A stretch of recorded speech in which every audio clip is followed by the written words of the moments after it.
Yeah, that's fine. No, I'll leave. When you're done with the HUD thing, I gotta read this, I'll say that. I know we're over full. He's gonna chuck some people. He's going to leave too. 7. Should I kick this off? It's 7 o'clock, I would go. Your seating limit is allowed in here, so you can only allow 68 people in here. We are past that 68. I'm gonna have to have some people leave, please. At least 20. Chief, I'll leave. Is that an option? I'll leave. Is that an Is there anybody here on something on the back end of the agenda that we can just like shuffle the people, half and half? That's fine. You got a backlist too. How many are in here? Is there any? How many are in your agenda that would roughly? 80?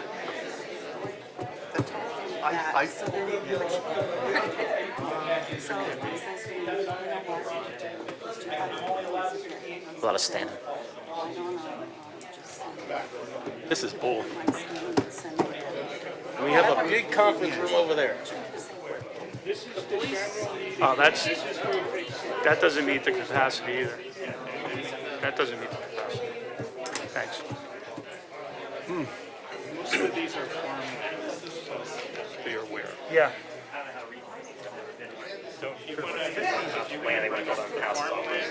That's what I'm here, so I can leave until they're ready to talk about it. The land up off Roosevelt, that's Courtesy of the probably floor. gonna be on comments. Did you sign in to speak? No, No, What? I'm just gonna go through the list, just go through the list right here. You wanna speak on that? no, I just want to hear what's going on all the way up. That'll happen early on, courtesy of the floor. There's some people, Beginning or the end, 'cause I can leave. Courtesy of the floor is in the beginning. Beginning. there's some people here from Birdtown too, so it'll open up. There's not that many for Joe. Birdtown. You might, Chief. Most of them is farm. Yes, the first topic is going to be the Birdtown presentation, and then we are going to have courtesy of the floor in relation, and I assume that the majority of people here are for the farmland preservation. 11. There's 11 that I have here. Hold that first. Okay. Get that done. How many total? How many total? Hold on a second, please. Okay. Are you good, Chief? Okay. And one is farm. I'm going to bring the July 10th, 2023 Whitehall Township Board of Commissioners regular meeting to order. I'd like to make an announcement before we start. We're going to have a strict 3-minute time limit that's going to be strictly enforced tonight, just because of the number of people that need to speak. Whitehall Township has an obligation to affirmatively further fair housing and to review all land use applications in accordance with federal civil rights statutes. This includes taking meaningful actions that overcome patterns of segregation and foster inclusive communities free from barriers that restrict access to opportunity based on protected characteristics.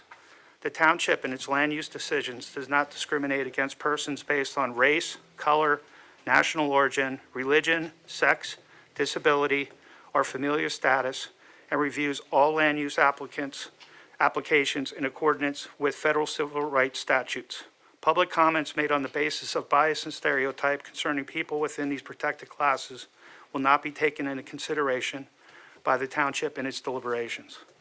If we could please stand for the Pledge of Allegiance, a moment of silence for our men and women in uniform, the people of Ukraine, and our first responders, and also a moment of silence for one of our Public Works employees who tragically died on July 7, 2023. His name is Travis Levon.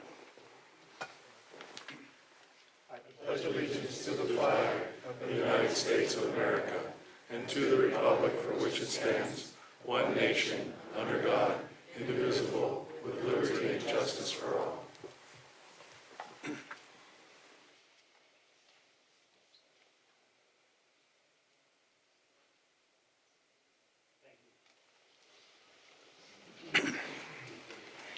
Chairman Marks, Yes. a note.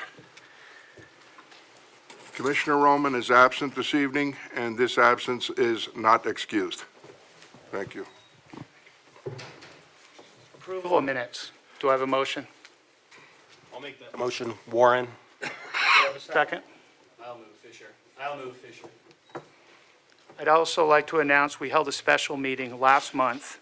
The minutes are not completed yet, and they will be reported upon and voted on next month. Moving on, presentation, Birdtown, USA. No. Vote on the minutes. Oh, I'm sorry. Please poll the board. Commissioner Warren, Aye. now, you weren't here last month that, I was not. I don't know if he can approve the minutes if he wasn't here at the meeting.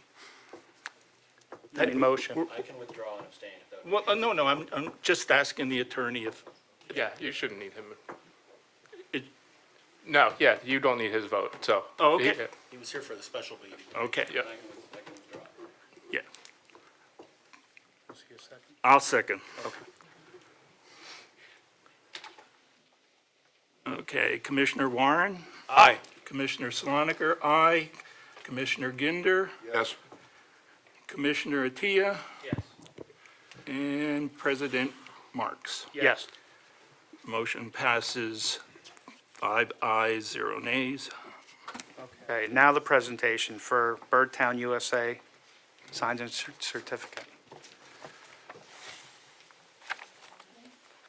Can you please announce your name and address, please? This is on, yes. Hi, good evening. My name is Heidi Shiver. I'll just hold this. Here we go. I'm Heidi Shiver, president of Birdtown, Pennsylvania, and I'm delighted to be here to congratulate Whitehall Township for becoming the 39th bird town. We're very excited about you being part of our organization and working with you to continue to create healthier habitats for birds and wildlife, and working and educating and engaging your community members to be involved with these kind of activities and conservation actions. So I know it's a very busy evening, so I won't take very much time. I just want to thank the Birdtown Committee, led by Deb, and her committee here. If you guys want to say your names real quick. Karen Pashevko, Janet Minnick, Mario Spagnoletti. Phyllis Ward. And my colleague here, Barb Beck, is here. She's here from Richland Township. She's also on our Birdtown Outreach Committee, and so I'm delighted to have her here to congratulate you as well. So thank you so much. If we could give a round of applause.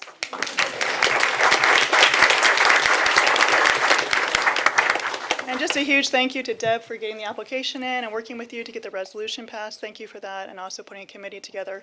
So we could just take a moment, if you wouldn't mind standing up for a photo op, to hold the signs and also present to you the certificate, that would be great. It won't take much time at all to do that. Thank you so much. I guess. Are we in it? Stand up. We're going out here. Is that what you No, want? why don't we stay here, Mike, and they can go in front of us. But these are the people that did the work. Yeah.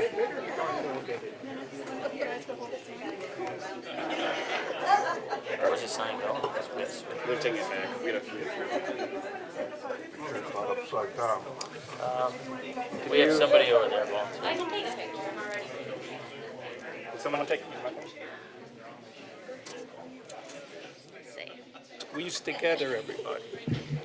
You can't see the. Move over here. Come on, we gotta get everybody in. Ma'am, you're going to have to move over just a little so they Maybe can see 3 this. times, that's how I know. These are fine. Don't worry about it. Whatever she can get. Oh, look at all those cameras.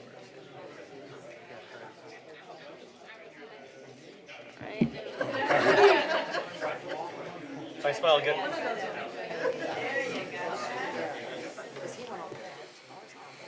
All right.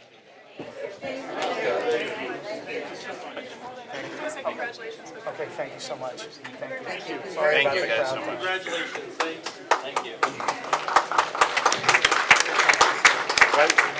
Thank you.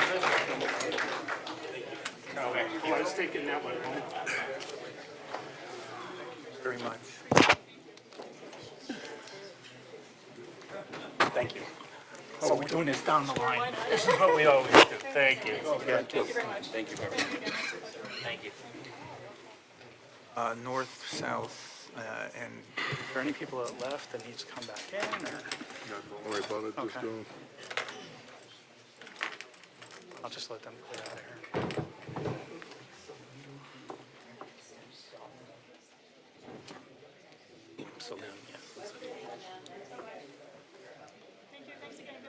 Thank you. Okay, once again, courtesy of the floor, we're going to limit it to 3 minutes, and we're going to be strict about the 3-minute time limit. Linda Salim. Mrs. Salim, please come up. Oh, you don't want to speak? Okay. No, it's on here. You tell me when to stop. Name and address, please. Kenneth Snyder, 2629 Augusta Drive, Whitehall, Pennsylvania. First off, I'd like to say thank you for the opportunity up here. I was at the last meeting, and when I was here, there was a lot of great things that were said back and forth. There's a lot of residents here that weren't here present last time. There was a mailer put in some mailboxes that were in the north section of Whitehall Township, which I did not get one in the south end of Whitehall Township. And I would like to thank those of you that voted no to protect the overall good of the township. The Weinhofer Farm being preserved, if he wants to preserve it, I'm all for preservation. There's opportunity for them to preserve the land.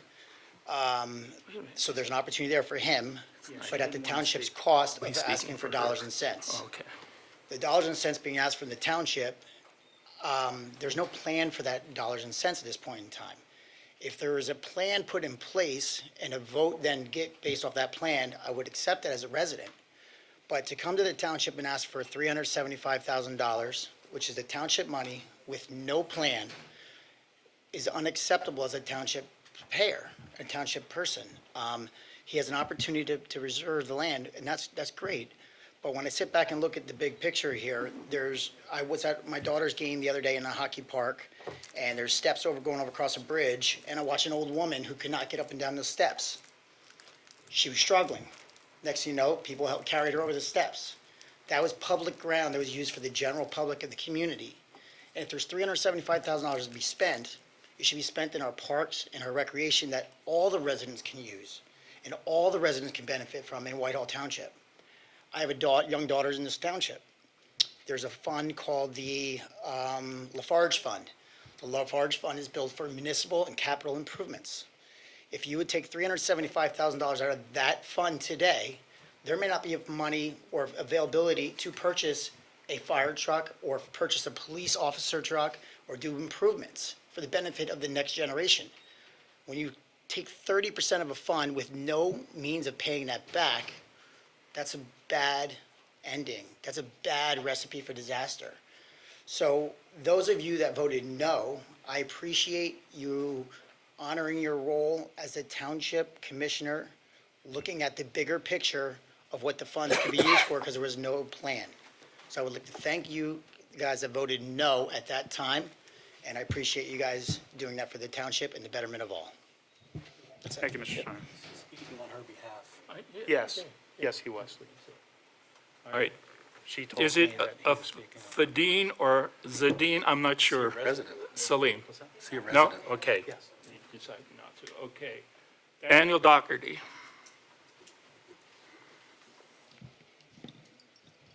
May I approach, Mr. Chairman? Yes, you can.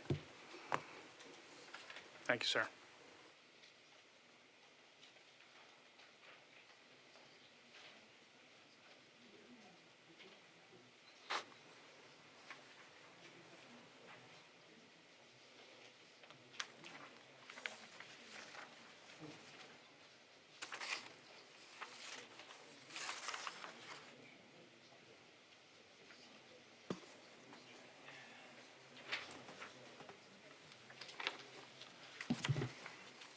Commissioners, my name is Dan Doherty, 881 3rd Street, Whitehall, PA. I just passed up to you zoning ordinance 27102, and it's titled Home Occupations. I wanted to bring this to the board. It was recommended that I bring this up to the board. You guys are a legislative body. I was a county commissioner 30 years ago, and I knew what legislation had to be done. It had to go through the legislative body. I met with the mayor already, spent an hour and 45 minutes talking about what the current legislation is, what the home occupation, and what the no-impact home-based business is. And I believe for 20-some years, we've had a zoning officer who was cooperative, had some issues over the years, but we always worked things out. Now we have interpretation of what this actually means. And I believe it's up to the commissioners to look at what the language is and what these actually definitions are. You guys, as legislators, write the music. And I believe the administration follows that music. If they're not being told what the music says and what the written language is, it's going off keel. If you look at home occupation, the easiest definition of home occupation is somebody who actually comes to your house, a music teacher, an accountant, a lawyer. Some customers come to your house. But in 2005, is actually in 2003, the state legislature changed the municipalities code and added this language about a no-impact home-based business. And there's a difference between a no-impact home-based business and a home occupation. Prior to that, it was always known as a home occupation. Now we have a no-impact home-based business. And the interpretation keeps getting switched around in Whitehall Township saying that you can only have one home occupation. That's true. When it comes to no-impact home-based business, there's no language in there that says it's only limited to one. Then there's characteristics. What's an external characteristic? Well, if I have a pickup truck with my business name on the side of it, well, I can't have that on my property. But somebody else that works for a painting company or Sabrinsky Painting or Burkholders or whatever that's driving a company truck, they're allowed to have a vehicle on their property. So there's a lot of definitions here, and if you go on to the next page, and again, if you look at home occupations, this ordinance was done in 1992, hasn't been updated since then. And if you look at no impact based business, that was adopted in 2005. Now, if you look at definitions of home occupation, it talks about what a home occupation is. And it's not limited to, but includes music instruction, tutoring, dressmaking, laundering, photography studio, office, artist, lawyer, accountant, engineer. Then when you look at no impact home-based business, it's a business or activity that administered and conducted, which involves no customer, client, or patient traffic. And it goes on talking about the fees are two different fees. So what I'd like to do is have this referred to your legislative and legal committee to have a discussion and really bring an administration in here, really see if we need to change the language or actually interpret the language. And I think it's very important. There's a lot of business owners, and again, you talked about what happened in 2003, 2005. The internet took off.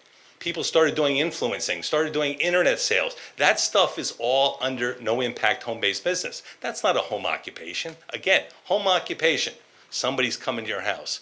This is not coming to your house. And there's a difference between no impact and home occupation. I think that has to be clarified and exactly what the interpretations mean. And I believe it's up to the commissioners to go over this and review it and have a discussion and write the music right so the administration knows what to do. Because at this point in time, they don't know what to do. And they're hurting residents of Whitehall Township in their interpretation of this language. So I appreciate the time. Thank you. Mr. Ginder, as chairman of the L&L, will you take this on? Yeah, if the board wants to send it to L&L, that's where it goes. So as an example, if somebody owns houses that they rent under two LLCs, that would be considered potentially as two businesses? The argument would be that, but that's not. If it's a sole owner of an LLC and they have it and they have business out of the house, as an investment property, you're not bringing people to your house. You might own investment property someplace else. But what we want to do in Whitehall Township, Sorry. I'm trying to answer his I know, question. I understand. If you could make it brief. Okay, you're paying a fee. So this is not someone trying to get off with somebody. Someone's paying a business license fee, and they're also paying the business privilege taxes, and they're paying the no impact fee. So this is somebody legitimizing, trying to say, I would want to legitimize, but just say, hey, if they're not bringing in customers, they're no impact-based business. You can have 2 or 3 in one house. Who cares? It's no impact. That's the point, but they're paying taxes. Thank you. Thank you. Thank you. Yes. This would go to August L&L. This first viewed in August on L&L. If anyone would like their seats open in the front, I'd like to move up. Randy, this would go to August's L&L meeting. Earl Craiglow? Mr. Craiglow, would you like to come up? I have nothing to say. Okay. There's nothing on the agenda tonight anyway. Next month, probably. Thank you. It is. Yeah, His road's on there. Yeah, it's on there, Mr. Craiglow. He just has, Can you come up, please? you have to name and identify your address. During the agenda, When we're talking about it, during that agenda item. not during the open floor. Talking during when it's on the agenda. Okay. Well, I didn't know if you want, do you want to comment, Mr. Craiglow, on the situation, or can you wait until we get to that item on our agenda? The second, It's not on the agenda, is it? second bill, It's the second bill. bill number 24. 20, yes. we can talk about it then. But quickly, may I say that this paragraph doesn't reflect the north side of Main Street, which is this ordinance, and this is the way this is written on the south side of Main Street. This is not anything that we brought up from the neighborhood.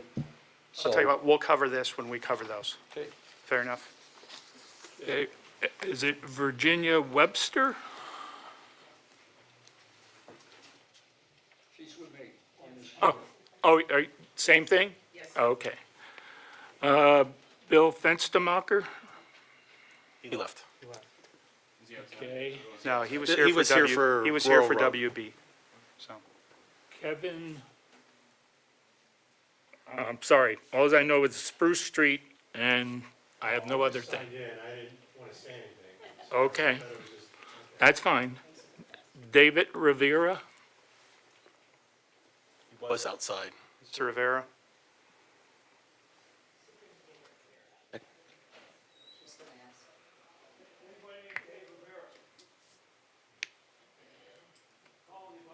He's coming. Okay.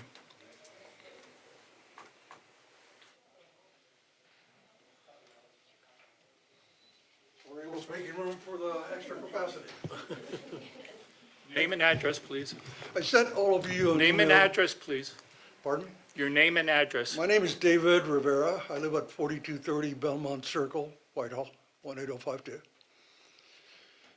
I sent all of you an email this afternoon, along with PDF documents that I got from the township on a right-to-know form.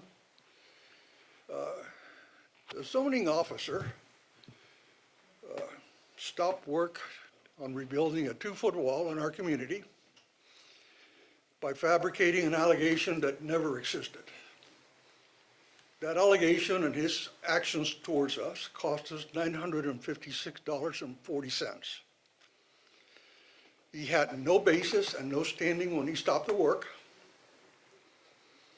and he still doesn't. And to confirm that, attached in the documents that I sent you, on September 20th, a month after they stopped us, there's an email there from a township employee saying that no permit was ever required. So they're stopping us from finishing the wall at an expense of $956.40 was unwarranted because somebody sat in an air-conditioned office, didn't want to see what they were doing, and was thinking, let them eat cake. Everybody who lives in my community lives on a fixed income. Asking us to meet standards that nobody else has to meet is an abuse of power. Making us pay for that as unnecessary is punishing us because who knows why. We're tax-paying citizens. We don't need to be punished. You ask us to do something, we do it, we do the research, and we do it right. What happened to our community is unwarranted, and all he had to do, today I drove here, it was 5 miles. The zoning officer could have gone over there and see what he had to do and come back here in less than 15 minutes. Again, they sat behind an air-conditioned office. They're senior people, let them eat cake. Who cares? We care. That false allegation that there was a plan saying that it was engineered by Hanover Engineering has never been proven. I've asked 3 times to provide the evidence of that plan or the section and chapter and paragraph of the UCC or chapter 27, and all they come up with, well, you started. We did not start the work until Mr. Shields said no permit was required. We never completed the work. 9 days after we started the work, all we had was a wall down. We never had any erection of wall, any foundation. We took the wall down, we ordered rock, and we did minor excavation to put a footer. If we started before, as it was alleged, that wall would have been finished. It's only 24 inches high. And if he creates false allegations towards us, I don't care what he tells you, but he harmed us. Mr. Rivera, if I could, Mr. Gross unfortunately isn't here tonight. He's on vacation. Mr. Oldacre's here on his behalf. I don't know if you're up to speed with this situation. Mr. Gross advised me that he needs to speak to your attorney, the attorney that you retained If pertaining to this situation. pertaining to the situation, he never said that. He said that pertaining to the culvert. Well, Mr. Gross would like to speak to your attorney about, I believe, both situations. If we have to speak to an attorney, we're going to talk to an attorney in court, and I will ask to recover court costs. This was unwarranted. You have proof that I've sent you. If I didn't need a permit a month after, why did I need it a month before? Good. And what I'm getting at is, Mr. Gross advised me that he would like to speak to your attorney pertaining to any grievances that you may have. We're going to go to court. I'm going to take you to the magistrate. You guys abuse our citizens. You guys cost us money. And I'm not talking about you, but an employee of this township, representing all of you and the municipality, abused taxpayers because he could and wanted to. Understood. Thank you. And that's unwarranted. Understood. Thank you. We're restricting time just because of the number of people. Thank you very much. Ken Snyder. This on the farmland. Ken Snyder, 4272 Abigail Lane. I thought about letting some of the people speak before I did and come into the end, but I decided not to do that. There's a lot of people here for the farm situation, and it's the first time here at the meeting. And I welcome the big turnout because I've been coming here for the last 24 months, and I haven't seen a turnout like this in a long, long time. So I'm going to go down and try to stay within my 3.5 minutes. At the last township meeting, there's been a conversation going on about us putting money into a preservation of a farm.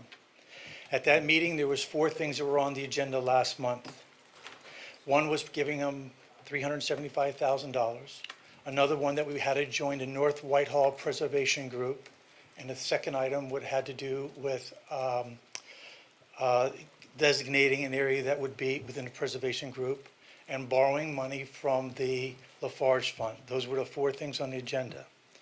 At previous meetings, it was represented by Lehigh County that there is $900 and some thousand available for the farmer to put into preservation. And it was also represented at the meeting that $970,000 would be available to the farmer with or without Whitehall Township's money being put in. To the best of my knowledge, that's what was said. Now, we sit here tonight, and based on the Facebook flurry that's going on, I don't know what happened or what's currently going on, whether that money is available or not available. I'm hoping it'll be cleared up by somebody else that follows me, but I'm going to make the assumption that because of what's going on, that money may not be available unless Whitehall Township gives them $375,000, or if the farmer finds $375,000 to do it. So now that the meeting's over and you made your vote, here's what you've done. You've designated a map area, which is yes.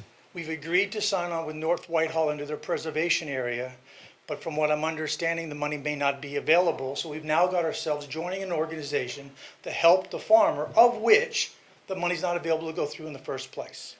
So I don't know how that mess is going to get cleaned up, but that's what I understand of this date. The $375,000 was discussed in length at the last meeting. It was discussed by our deputy mayor and other people where the money would come from. It was discussed and told by our solicitor that if you use the money from the Lafarge Fund, you had to have a plan to put the money back. Without the plan, you cannot borrow the money from the Lafarge Fund. You discussed it thoroughly that night, and it was agreed by all 6 that were present that they had no way to come up with a plan to replenish the fund. Therefore, you would be in violation of the Lafarge Trust Fund that was put aside in the township holding $1 million. So the 3 that voted no voted according to the regulations that are set forth in our rules and regulations. And the 3 that voted yes said yes, but had no method of funding it. The vote was a tie vote, therefore it became a no. So the money was not coming from the, are you kidding me? That was 3 minutes. Limiting it to 3 minutes, Mr. Schneider. Sorry. Sorry. Then I'll stand by that if that's what it is. Is that statement correct, Jack? It must be paid back.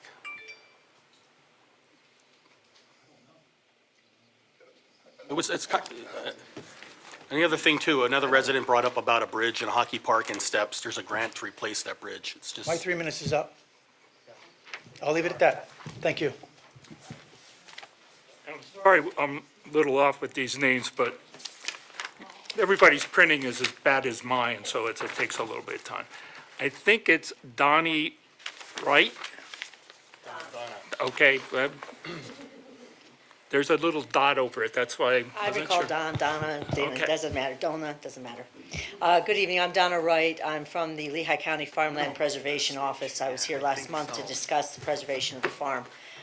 Based on some comments that we've had previously, I wish to clear up some things. First of all, the ag security area, which the commissioners did vote to join with North Whitehall at the last meeting, is not fund-based on anything. It is to say that any property owner who has a farm or wishes to join the ag security area and apply for it, which is a free application, can come here and apply, and then you guys send it to North Whitehall, who has an ag security area board, and by state law is allowed to join the ag security area. In order to be preserved, any farm has to be in an ag security area first. So that's the only reason. The ag security area also protects the farmer for farming. Okay, people can't complain about tractors running and maybe dirt in the area or smell of cow manure. So that's what the ag security area is about. It is not a membership of any nature. It is matter just cooperating with another township who already has an ag security area board, and it is following state regulations. Second of all, any money that you guys need to take from any place can be discussed by you guys, figure out where it's going to come from and how you're going to pay it back. It can be done, obviously, in public. It can be done in executive session because this concerns possible funding for a farm or for a property. It can also be just done, as I said, in public. So that discussions can still be had. The preservation of the farm, yes, Lehigh County has approximately $930,000, which we are willing and able to put toward this preservation. The problem is, $930,000 may not be enough for this farmer to make the mortgage payment that he needs to in December in order to make even preservation a viable factor. He can correct me later if he is willing to speak and has signed up, but we had a discussion and we desperately need the $375,000 that was requested from this board, or the preservation cannot go through and will not go through. They need that additional funding for what they need to do, or they may not be able to retain that property, and come December, the property may in fact end up being put back on the market. They can't be bankrupted. As far as where the money comes from, and it's taxpayer money, yes it is. The county, over the period of years since this program started, has put in $30.85 million across the county to preserve farmland. This would be Whitehall's opportunity to have their first farm preserved. And I think it's pretty funny that you guys just got a Bird Town award for bird habitat and are not able to preserve 155 acres, which would in fact not only be bird habitat with open fields, hedgerows, woodland, but would also be other wildlife habitat as well, which you don't have to pay for or maintain. That would be by the owner, as a matter of fact, and who would still be paying taxes on that. August is the deadline that we need to know if this funding is going to happen from you guys. The reason being, we've got title commitment searches we have to do. We have legal paperwork that has to be done. The farmer himself needs to know that come December, settlement will have occurred, or they're going to go belly up on this property, and I can't have them going belly up. Mrs. Wright, can I stop you there? I'm Yeah. sorry, you ran out of time. Thank you, Can- that's Can I okay. ask you a Make my point. question? Yes, We received an email from Mr. Mulchaney from Lehigh County. okay. He's the Director of General Services. Correct. I He's received my this email boss. on July 5th. He indicated in his email that if we're in, he needs to know. If Mm-hmm. we're out, if Whitehall opts out, the county's going to retract their money. That's correct, because it will not. That's a truthful statement? That's truthful, because it will not be enough for this landowner to accept the preservation Okay, but office. what I'm getting at is the county's indicating in this email that, I understand the Weinhofer situation, Mm-hmm. but what he's indicating in this email is if Whitehall doesn't come up with the $375,000, the Mm-hmm. county will not give them the $900 above and beyond. That's correct, because it will mean nothing. And Mr. Mulchaney is my boss, and if he says the money's pulled, the money's going to be pulled. So this is true. See, we were led to believe at the last meeting that you were present at, you told us that the county would still do their. We still were willing to do it.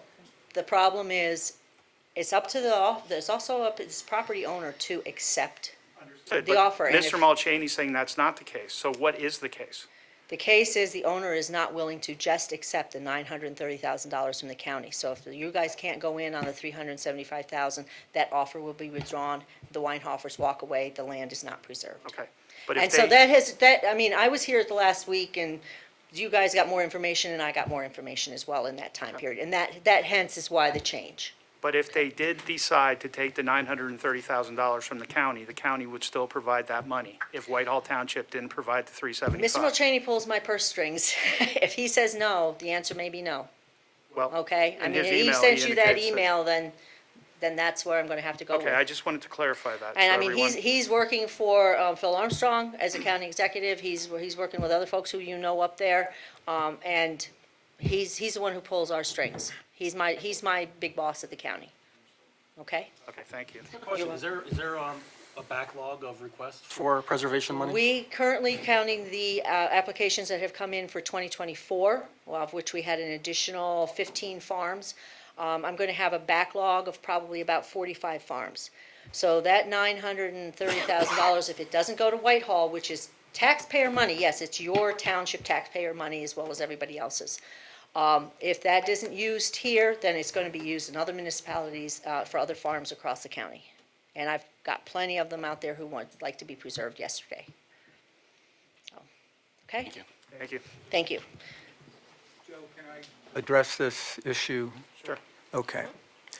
My understanding is that we can utilize the Lafarge Fund and replace the money that we utilize over the years.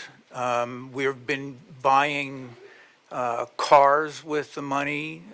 We've been buying any of a number of things for it and then replacing it as is necessary. Right now, I think we are in a position, and I think if Jack were here today, Jack Gross, he may be able to give us the complete resolution of that job, being it's there to be used, it can be replaced, and the plan can simply be, for example, as the economy improves, we get additional funding because we are having that out in the market, or not. But my understanding is that we can do that without any concern. I would also add that at the end of last year, we got a memo in March from Deputy Mayor Jack Myers stating that we had over $2 million in carryover dollars from 2022 that were not realized in the 2023 budget. Probably half of that was probably grant money. But we did finish the year off better, 2022 better than anticipated.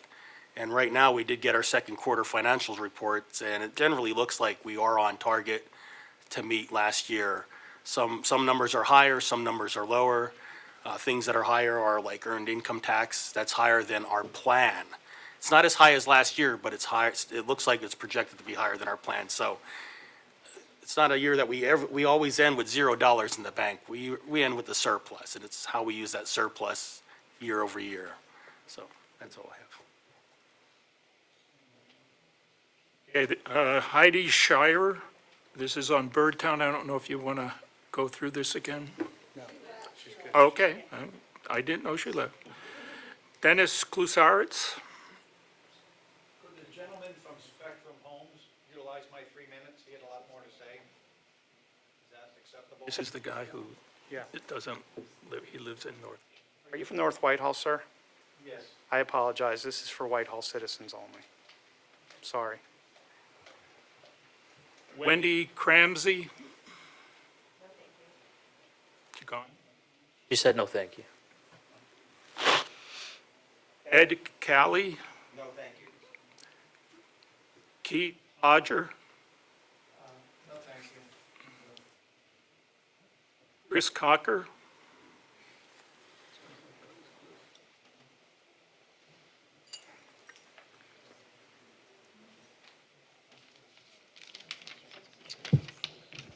Chris Cucker, 4804 Beach Drive in Whitehall, PA. Thanks for the opportunity to be here tonight and speak with you. I'm a lifelong resident of Whitehall.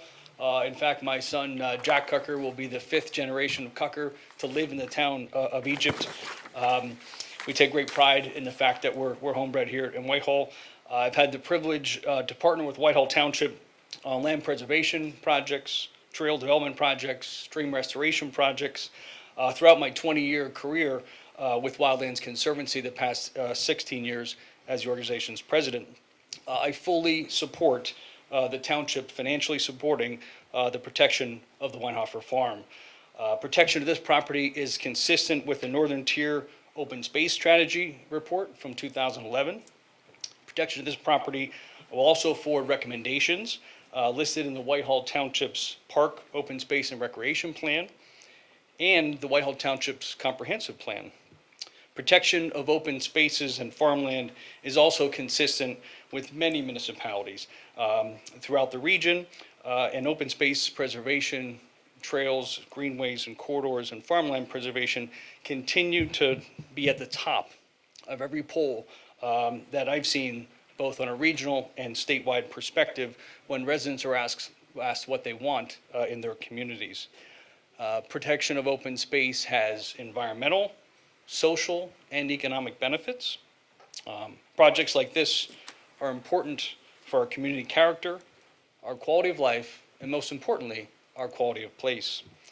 Whitehall Township has been a leader in land preservation. The Arlington Rail Trail was one of the first trails to be completed in the Lehigh Valley. And the Whitehall Parkway was actually one of the first municipally led land preservation projects here in the region. I ask you to continue your leadership role and financially support the protection of the Weinhofer Farm. Thank you. Thank you.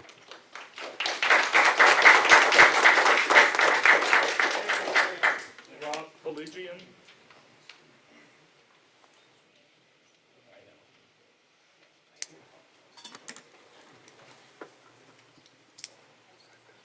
Gin 415 Oakwood Drive. I have two questions. Question number one, what's the status of the former police station sale? Still in process. We're working through the first sale right now, the one on Columbia Street. And we've gotten the deed description that we need, and it's just a matter of meeting as a group to determine how we're going to present this for market. If we're going to clean it out, if we're going to sell it as is, or anything in between. So that's where we are right now. We're anticipating sometime in September, making those decisions and working with our solicitor's office and with the township engineer and our staff to market the property. It's just been a while since you've occupied the new revamped building, and we're still sitting on that property that could be generating income. It has, fortunately, it has been there when we need to do an emergency dump of stuff, and it was a convenient place to put it in the garages and stuff down there. So it hasn't gone totally unused, but I agree with you that it's time to shed ourselves. And especially in light of the fact that we're looking for dollars and we're sitting on a potential asset, it kind of defies logic that we're still sitting on it. I understand it's convenient to use, but, you know, let's get going on this. It's been too long. Comment number two is, I noticed that Resolution 3270 is a resolution to submit to the Lehigh County Redevelopment Authority for the purpose of securing Keystone Communities grant from the state of Pennsylvania for blight remediation purposes.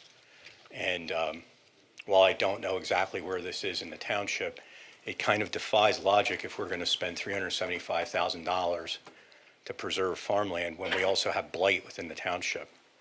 you would think that we clean up our own backyard first.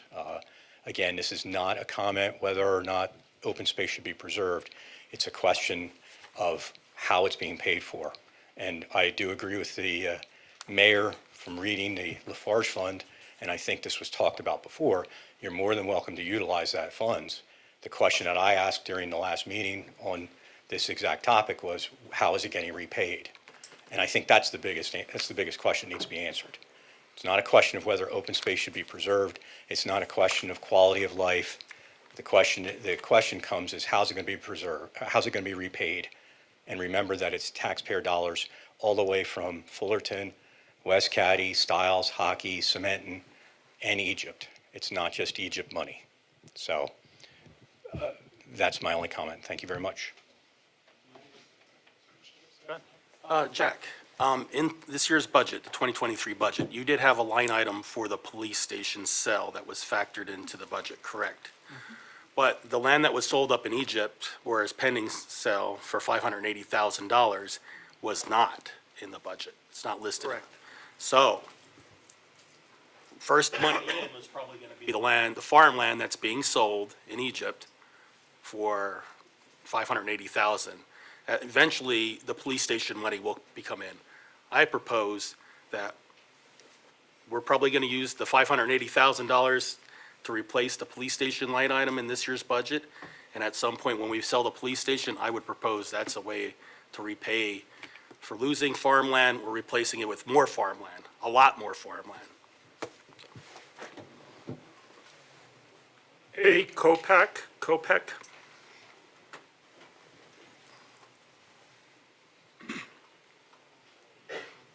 Anthony Kopak, 3763 Dogwood Drive, Whitehall. I'll just stay on the same topic everybody's mostly been on tonight about the farmland preservation. If it was a 3-3 vote, why isn't there somebody voting to break that tie? There should be an odd number to vote A on no these wins. matters. In this situation, a no wins. Well, I didn't know I was at the casino, where the farmer loses because it's a tie. Our solicitor can explain that in more detail. Can you give them But- a little detail on why? Somebody should take the vote to break the tie. Well, that can't be done. We didn't have the members here, and we don't have the apparatus to do that. But you should have an odd number, so there's no tie. You shouldn't lose on a tie. Unfortunately, one of our members is out with a serious medical Right. situation. And I understand that, but there should be something in place that supersedes that, so we don't run into the situation of a tie. There's a rule for that a tie vote is a no. It's happened on many other issues before. Parliamentary rules in this circumstance do dictate that a tie vote is a no, and that goes for every board. it's Robert's rules, I believe. Yeah. And Local it's, charter doesn't allow a tiebreaker either. it's just the rules, sir. Right. We can't defy the rules. The rules are made for a reason, and we can't defy the rules and change things. I was just trying to understand it a little bit, that's all. And, the Lafarge Fund, if you took some money out of there and and what was left, you invested it just like you did over time. You took the interest you got on the money and spent it on stuff for the township. Eventually that money will grow and slowly pay back if you took money out of there, if you never touched it in a couple of years. You did take, that's how you bought some stuff for the township. So, it's got to go both ways. Thank you. Victor Nassar. I'll pass that. That was a sign-in sheet. Donna Doane. I also thought it was a sign-in sheet. Leroy Smith. Jack and Lisa Wenholt. Weinhofer. And again, I'm sorry, like I said, bad penmanship just like my own. Okay, I thought it was a sign-in sheet. I'm sorry. Jack Weinhofer, 4547 Spruce Street, Whitehall. Hi, Lisa Weinhofer, 4547 Spruce Street, Whitehall. First of all, I do want to say thank you to everybody who came to support us. We really appreciate it. Yeah, same here. kind of makes me choked up. I don't know if I can get through 3 minutes, and I thank you guys. I know it's tough. You got to come up with the money. First of all, I want to set a couple things straight. We didn't ask for the $375,000. That was never asked for. Donna put something together. I believe that was all numbers that you put together. I explained at the last meeting, Lehigh County does things totally different than Northampton County. So for a farmer to afford to preserve in Lehigh County, if we don't get the township's help, we can't do it. What happens is, first of all, this was never set out to be a money-making position for the Weinhofer family. We knew we would never make money doing this, but we're not doing it for that reason. We're doing it, traffic's getting terrible around here, wildlife got nowhere to go, and so on. You know, school taxes keep going up. They'll go up again if you put 100 homes in here. So it was never meant to be, we never even thought of it as making money. We talked about it as a family. We said, you know what, if we're going to do this, it's going to take a long time, probably 2 generations to pay it off. But without coming to you guys for help, we can't do it. And we've been losing farmland, as you guys could see, between all the warehouses and everything going up. Ryan Homes and all these builders, Kent, you know, all these buildings. You think it's easy trying to make money off of, I'm not allowed to explain everything, so. I'm just saying, it's, you can't, you know, a builder's totally different. You know, we're farming the land. We're not getting money back that can pay this land off. We're preserving it, selling off all the building rights. So we don't make the money a builder would make on that land, and we can just go ahead and say, okay, well, now the land's paid for. Well, we don't. We might make $40,000 a year on the crop that we grow there. Well, how's that going to pay for a $2 million piece of land? It's not. So we need help to preserve the land from the township or the counties to help, you know, to make things better. Quick question, do we get 6 minutes? But anyway, you know, the other thing is, you know, it kind of makes me smile when a builder comes up and says we need open space, parks, and things like that. You need that, but the building comes first, then you need the open space. If we preserve this land, you won't need more open space that the township has to pay for. Does a builder do anything for traffic patterns? Do they do anything for water filtration? Do they do anything for wildlife? I'm not sure. These little parcels that you put aside and call it open space, it's a joke. This is 155 acres that has never been touched, and it can stay that way. That's open space. That's real open space. So, you know, it's a tough one, but it's up to you guys, and I understand it. And we respect whatever decision you make. But Donna was right.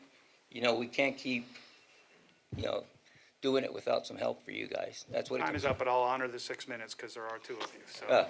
That's really, I really don't know what else to say. We talked last week. You guys know the story, you know. But I want everybody in this room to know, there's never gonna be any money made by us. I mean, it would take years and years and years. We can't just, we've all heard stories, people preserve land, 10, 20 acres, they flip it, they make a couple bucks. It doesn't happen on 155 acres. There's nobody out there, first of all, who's going to take that chance. And secondly, there's only 95 acres that are actually tillable. So we can only farm 95 of the 155.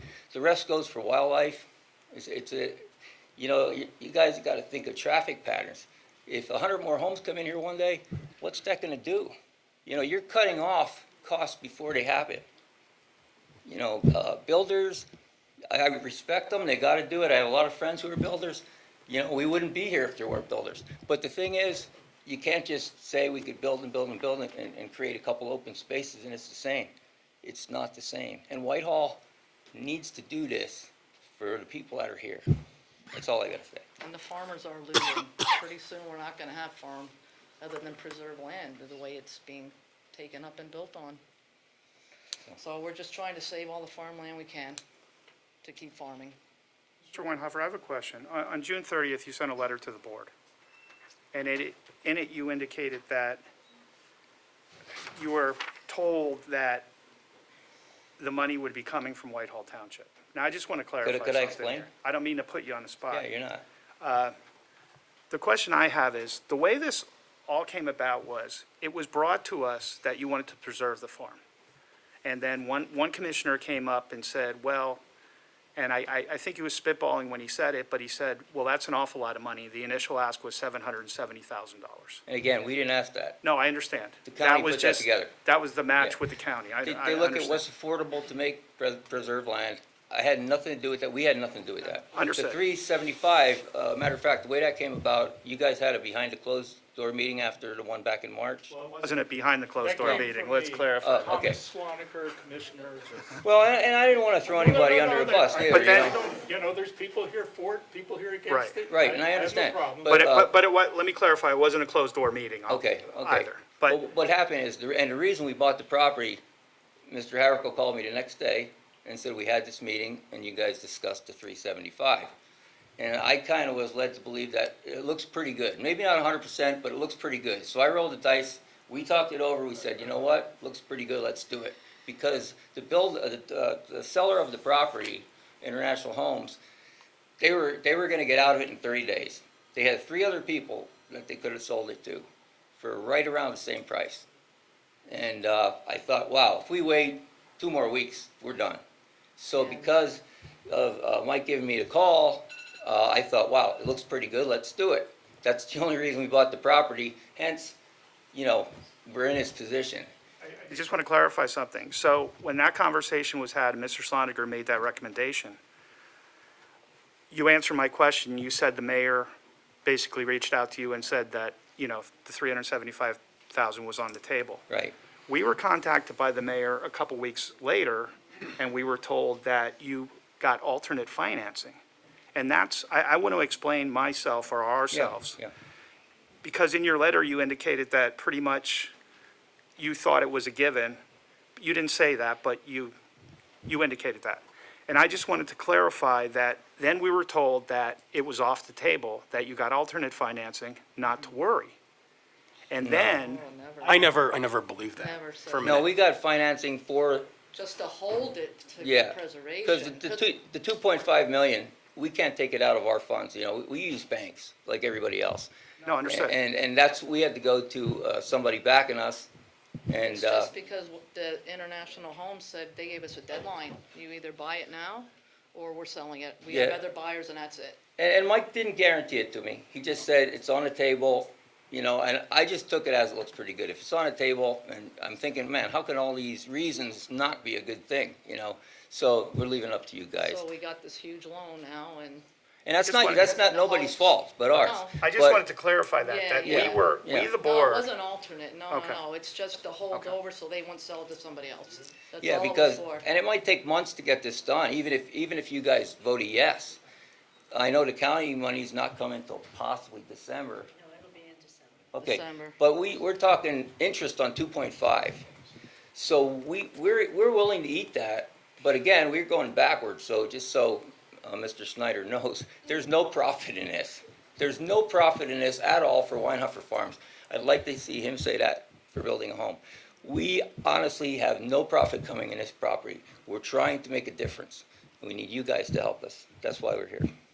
Just keep farming going and keep it in the family. So can I-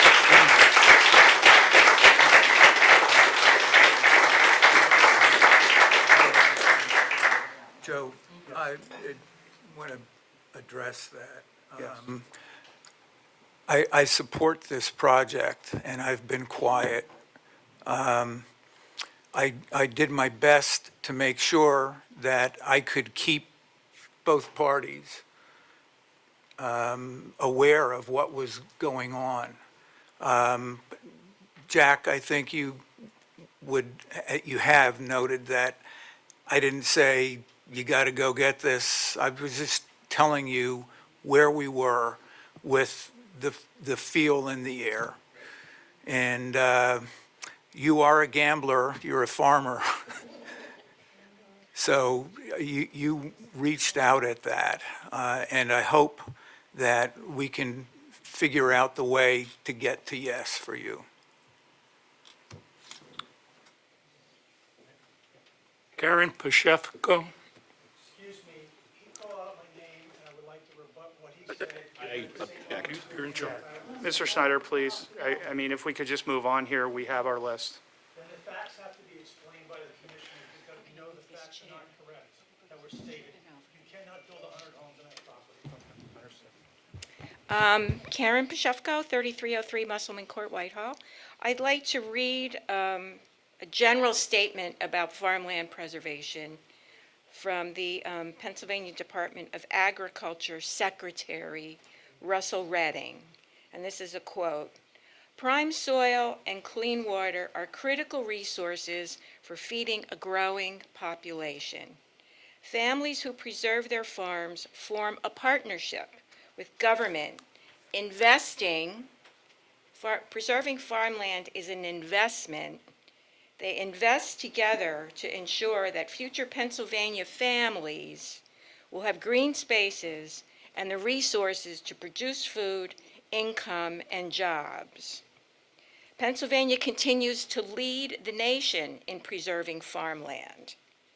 Pennsylvania partners with county and sometimes local governments and nonprofits to purchase development rights, ensuring a strong future for farming and food security. Food security benefits everybody. Clean water benefits everybody. Stormwater control benefits everybody. Clean air, wildlife preservation, and of course my favorite topic, climate change. Last week we had the hottest day in the world, and scientists are absolutely terrified where we're headed.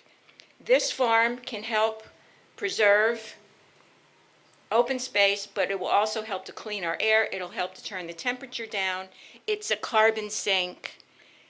This is a very precious piece of our heritage. Let's just do it.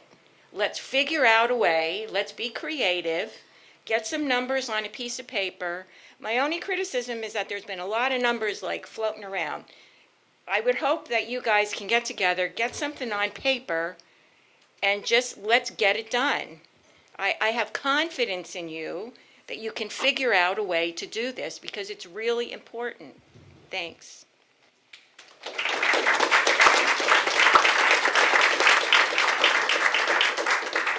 Brad Stanko. Name and address, please. Brad Stanko, 4590 Spring Street. My property borders the property that he's going to buy.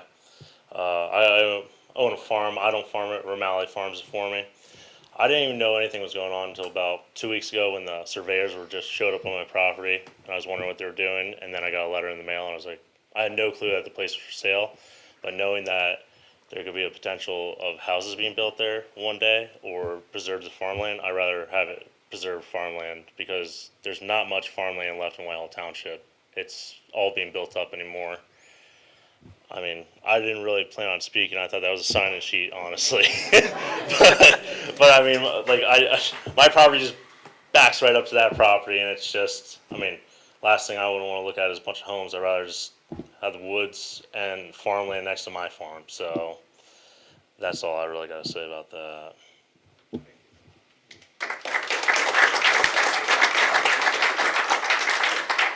Dana Bortz. Dana Bortz. Somebody wanna?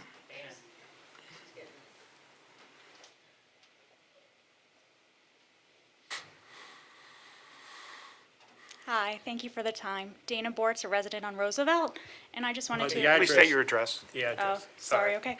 4250 Roosevelt Street. And I just wanted to express that I am for preserving the farmland that is on Spruce Street. It's extremely important. And I actually just learned by viewing the county website, there is not any preserved farmland in Whitehall Township, which I was really surprised about. There's a lot of really great things that come of having that farmland there. And I know there's a lot of people, so I don't want to take up time, but I just wanted to express my concerns and let you know where I stood on the subject. Thank you. Thank you.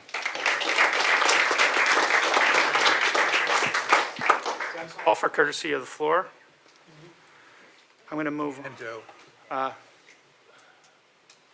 that then speaks. Come on. This woman should know. Mrs. Bowman? Hi. Hi. Debbie Bowman, 3906 Old Country Road. I am not in favor, and not because I don't want to preserve, but I'm thinking fiscally. As you all know, I'm recently retired finance officer.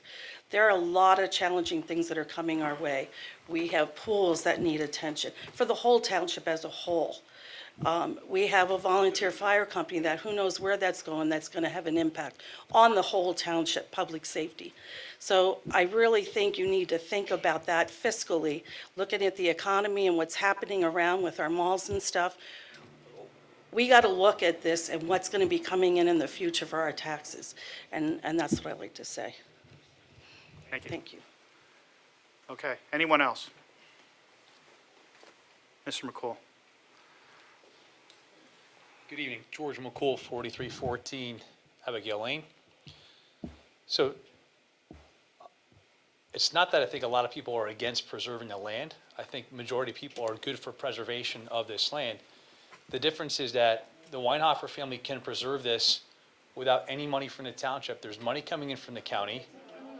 It's one thing, I do understand that you may not be able to afford it, but it's a business decision you guys made to buy the land at that. It's not the responsibility of the township to offset that deal that you guys have. Mr. McCool, can we keep it just Yeah, I'm not keeping back it. and So forth? that's an issue. Shouldn't be the responsibility of the township to do that. Now, I could see if the land was vacant and unknown and the township wished to purchase it and own it outright as a township, that's a different conversation to have as commissioners, right? This is a 3-3 tie. There's 3 commissioners that voted against it, 3 that they're here to try to support the commissioners who stuck to their guns to say they think there's a different way to do this. When you look at the township, we talked about this before, so many commercial buildings in our township are reducing the value of their building, which is reducing their tax payment into the township. So we're going in the negative way, not the positive way. So if we look at where $375,000 is going, I'm just asking you guys to look at what are all the things in the township that need extra work. When you guys talked about using the Lafarge Fund, you guys talked about Lafarge Fund was mainly used for capital purchases, which ended up getting repaid back into that fund. So now we're looking at just taking this cash and putting it towards that. When we look at all the things that need work in here, there's a pretty long list of items that need money that is not really budgeted for. And where is that money going to come in from? So if this is up for debate of use of those funds, I'm just asking you guys to take a look at all the different areas where you can use this funding and really take a look at it and apply that to where the township needs it the most.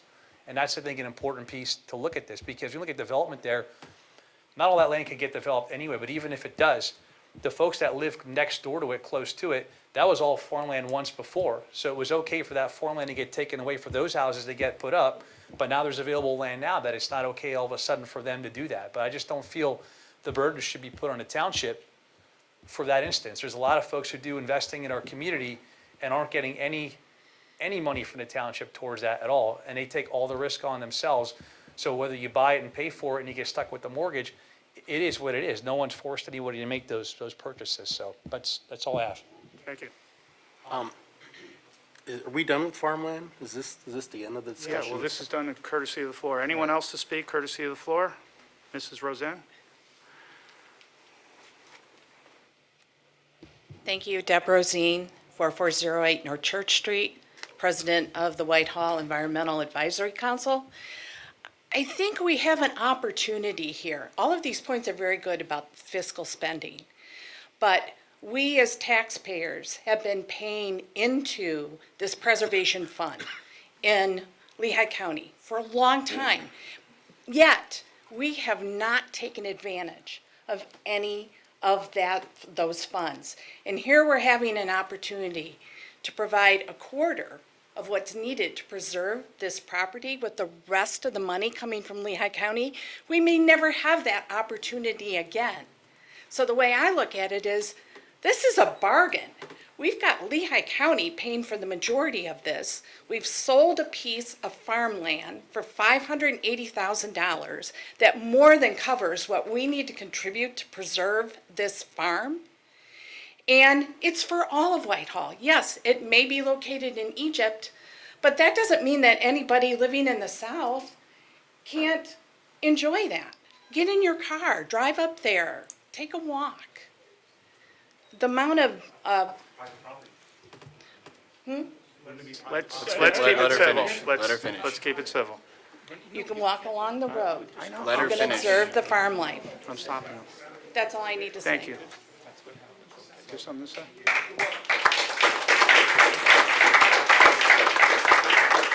Could I see a show of hands of those that are in favor of farmland preservation? Those opposed? All right. All right. I would like to see this appear on the August agenda. Okay, if I could just say, I reached out to our solicitor, Mr. Gross, who unfortunately isn't here tonight because he was on vacation. I reached out to him to do some research, and I'm just spitballing here, and it's the will of the board. But what I'm recommending as board president, because I know this is a highly sensitive subject, I asked if we could meet the timelines to have a referendum created and put on the November ballot pertaining to this situation, but not just this farm.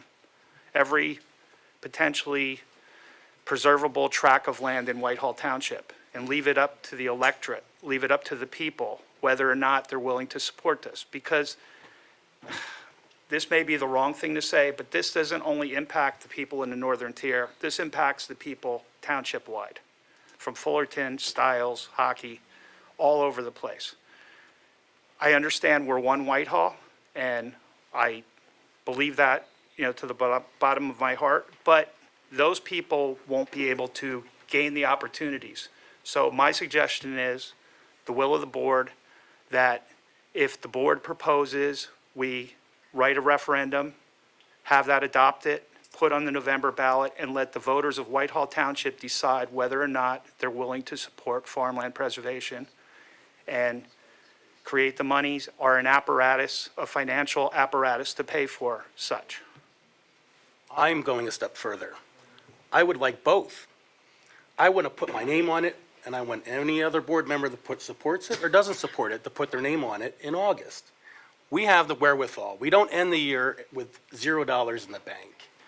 And correct, we did sell farmland for $300,000 or $580,000. There's other farmland that we could sell and make more money, and we can fix a bridge, we can fix a step. I think the voters spoke when they passed the Green Future Funds. By almost 65, 70%, Whitehall voters supported open space preservation. We're going to do it again. It's like, do we expect a different outcome? I think that you see the people in this room. Yeah, they're mostly Egypt folks, but I want to see it on the August. I think if that's the timeline we have to meet, and we have to vote on it in August to keep the thing going, I don't want to wait till November. Waiting till November is just a way to kill it. Let me ask a question, Greg. Okay.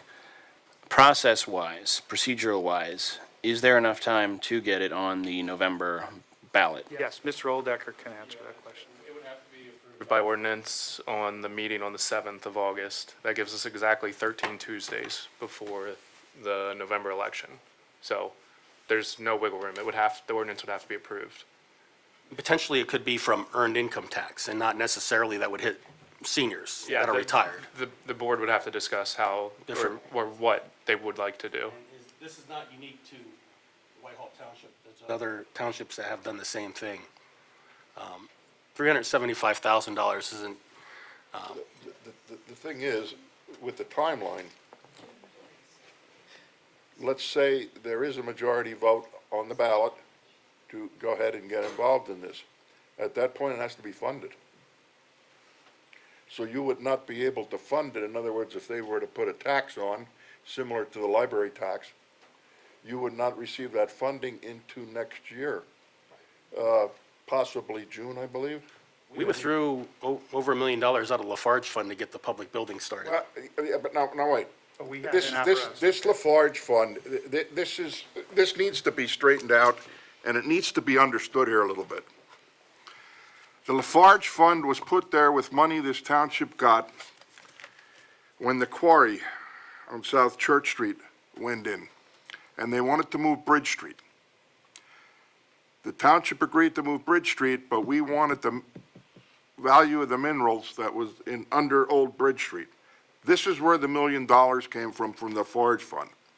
Now, when we first got that fund, there were some that wanted to spend it like candy. All of a sudden, we had $1 million. That was a lot of money 20-some years ago. It's a lot of money today, I understand, but not as much in value.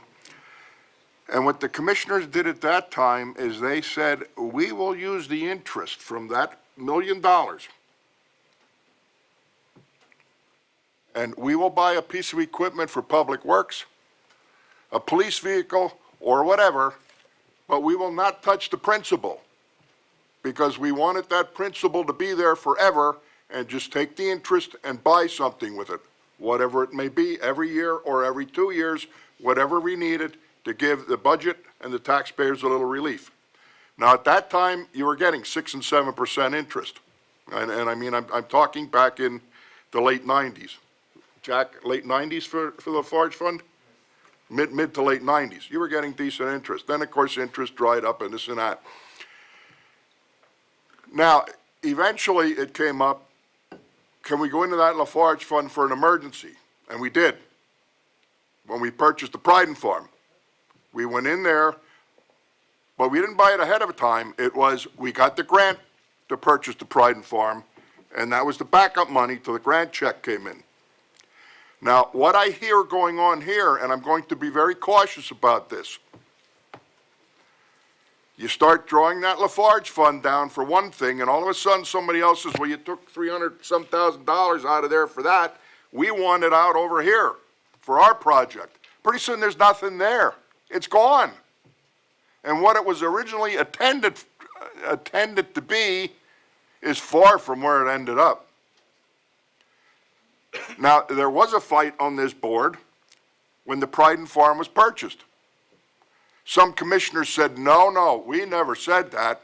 And other commissioners said, yes, we said we'll go in that Lafarge Fund to get our hands on that Pryden Farm land because that was nice open land to preserve. And that was the intent at that time.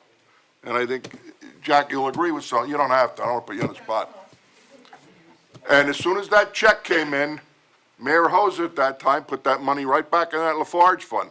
But there's been a few times when this board had a fight over reaching into that Lafarge Fund. And I caution, when that fund's emptied and nobody figured out how to put it back, and I don't believe as a commissioner you can go in there and empty that fund. That's not how that fund was set up. That fund was set up to live off the interest and emergencies. And that's just prudent government, the way that fund has been handled over the years. And I don't want to get into a position where we're going to just drain it, and then it's not there when we really have an emergency that we really need it. And it's gone. It's finished. And everybody says, well, geez, how could that happen? Well, it happened. If the voters in this township want to approve this open space, or this preserved farmland, use the word open space, that's the wrong thing. Open space means the residents can actually walk on the land, ride a bike on the land, have a picnic on the, this is preserved farmland. This is private. So I don't want to confuse those two. If the voters say, yes, we want to do that, there's going to have to be reasoning on that ballot, telling the voters that if this is what you want to do, you're going to pay off your taxes. You're going to put, I don't know, $1 no, that's too much, probably $0.25 mil, $0.5 something like that off your taxes every year to do this. Now, the thing is, you're going to keep taking that money out of the residents' taxes. Farmland in Whitehall isn't infinite. There's not that much left. There's 1 or 2 farmers left. Okay? But we do have lots of open space. We have two, and don't take that statement the wrong way. We got the Whitehall Park, we got playgrounds, recreation areas, rail trails. We got a new one coming up from Allentown, Riverside is going to have some recreation to it. So it's not like we have nothing in Whitehall. We've been doing the right things over the years. We have Clear Channel Park across the street here. That hasn't even had the first blade of grass cut in it yet. And that's a huge multi-acre park site. So, you know, that's what I'm going to caution against. I have no problem going into a referendum with this and let the voters decide. But you just can't keep going into that Lafarge Fund. It's not what it was for. I would, so, Now, let's get down to what we need to do now. Because the referendum isn't going to help these people out in getting this. It's simple as that. It's just too long. This is something that we have to look at for what's going to be right now. And again, that's something that people can go ahead, research, see what they want to do. But I'm just saying that that doesn't address the issue that we need to do almost immediately. Well, the thing is, you could say we're going to take some money, but then if the residents, when they come out and vote, if they were to say, no, we don't want to do that, now what? But again, Phil, You- that there is beyond. They need the money Well, now. They don't need it I when understand the all of this, election's but over. at the same token, we've got to be fiscally prudent. That's what we were elected to be. I understand. Physically prudent, not just throwing money away at whims. We spent $300,000 on materials on Spring Street. That's a $500,000 project right there. Can I make a quick statement? One more thing. Sold farmland, that's not in the budget, $580,000. Well, it's going to back, We don't get into a discussion, it's us. the police station is in our budget. If I had it all to do all over with, I would have never voted to sell that farmland and then cash out that money without replacing it. We can get 155 acres for selling a sliver of land along MacArthur Road, that was farmland. If it's really about the money, do we want to make that rest of the land non-taxable, or do we want to make it commercial and sell it? We could pay for a road, Joe. We could pay for a road there if we sell all that land as commercial. So I guess the means to pay it, if we sell the police station, we could backfill that money. You're mixing it up, though, because that land that was sold on Columbia and MacArthur Road, Jeff, all right, that was a township asset. When you use that money to buy this, you have no asset anymore. You have a green farm, but you have no capital asset whatsoever. And, you know, that's a line, do you really want to step across that line? And you know, when that land was sold up there on Columbia, what was it, an acre and a half, roughly? Something like that. I mean, this isn't a huge, it's just, it was worth a lot of money there in the corner. The township bought it back in the 1960s, by the way, because they were going to build an incinerator there, and that never happened. That's why it was bought. Anyway, I forgot where I was at, I'm sorry. But you're taking capital assets and giving them away, and you're not putting a capital asset of equal value or greater back into the township. Now, I understand the worthiness of this, we created a green farm, but that is not a capital asset. And financial prudency says you don't do things like that.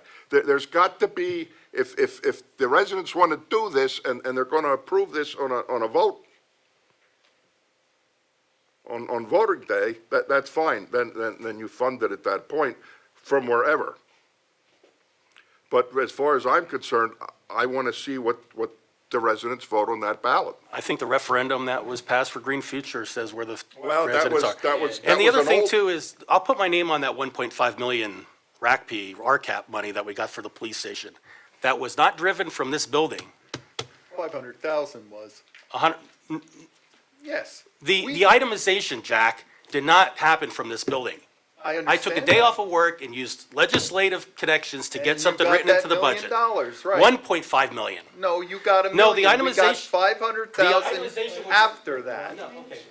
Jack, the way it works is you get itemized in a capital budget in the state budget. We were itemized for $6 million. From that point on, it allows you, it gives you permission to apply for a grant. We did that on 2 occasions. We got $1 million the first time, we got $500,000 on the second time. And you're absolutely correct. Staff did do the legwork and getting the paperwork in. But that opportunity would not have been there without the itemization that others have worked on to get into the state budget. Nobody said we're building a police station, let's go out for RACP. That was done outside this building. And so when somebody says, well, that's money to the good, and we got that money about 6 weeks ago, $1.5 million. A little longer than that. Lafarge was replenished for Yes. 1 million and No, it was 1.1. It was only 500,000. Only 500,000, and then the rest of it went into the general fund? No. We borrowed 500,000 From out Lafarge. of Lafarge and paid that back. All right, but then the rest of it goes somewhere. Well, it funds all of our capital projects that we have budgeted this year. Right. Which is where all these assets that we sell go. Sorry, Charles. Sorry. Thank you. Okay, look, I just want to say, a few things. First off, I agree with the concept of the referendum coming up in November. I don't think it's a bad idea. I wanted to get my voice out on that right out front, okay? For those of you who know me, I'm a person who adheres very much to process. And I want to understand the process of how these things happen and how these things take place. And I'm going to be brutally, bluntly honest.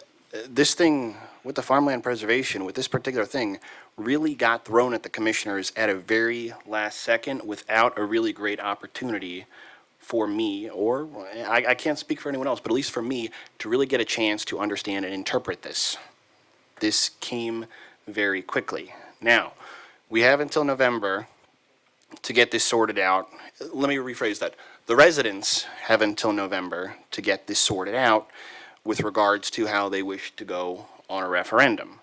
That being said, Winston Churchill once said, talk is better than, jaw is better than bomb.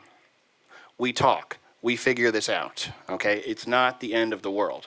If this goes to August, we discuss it, maybe we find a way to make it work.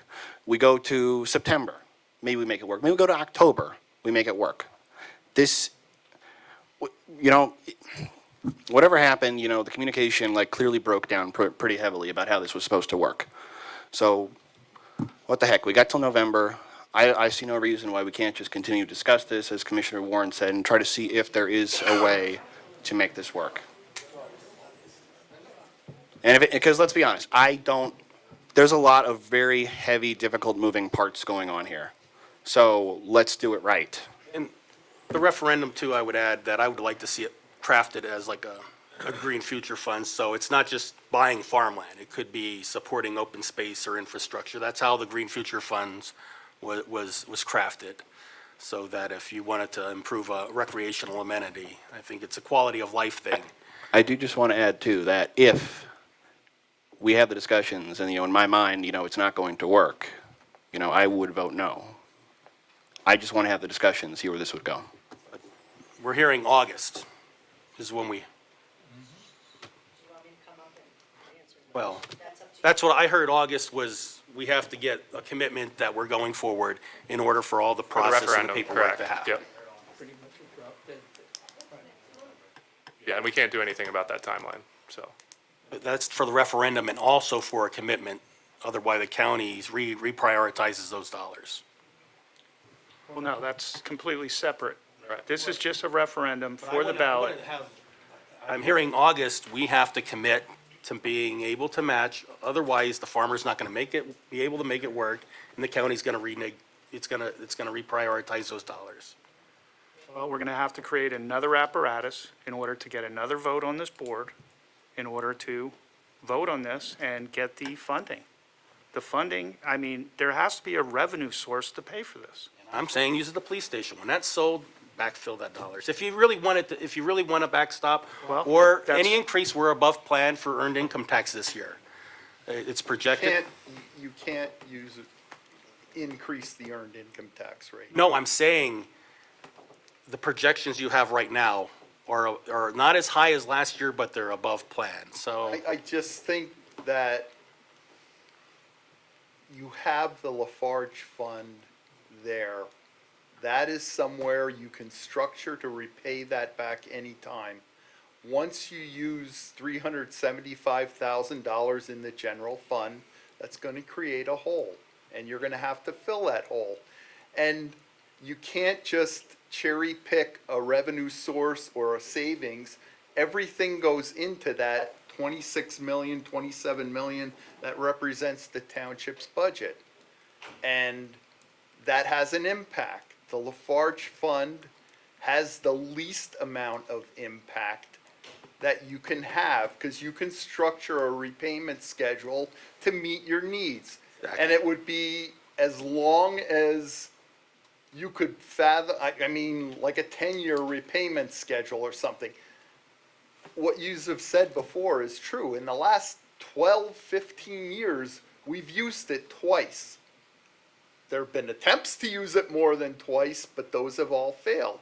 It was used for to segue into the Green Future Fund for the Pryden Farm. and to use for the municipal building in anticipation of the RACP funding. That's the only time this fund has been touched in the last dozen years. All we voted on, or the improvements to Lehigh Avenue. Well, we didn't use the. No, but we voted on it. Yeah, but we didn't use the money. Right, because we had money at the end of the year to backfill it. Well, no, we just absorbed it into the storm sewer budget. We also had money from a sinkhole fund that we had when Florida Avenue, when we had that nastiness down there, and had a bunch of money for that, so. So if we end the year similar to last year, we can commit 100,000 or 125,000 or half to repay that back. I would do it longer, just because you don't know what's happening between now and the end of the year, and certainly by budget time. I mean, But there's a lot of moving parts to a budget, and But December, we would know. you would know.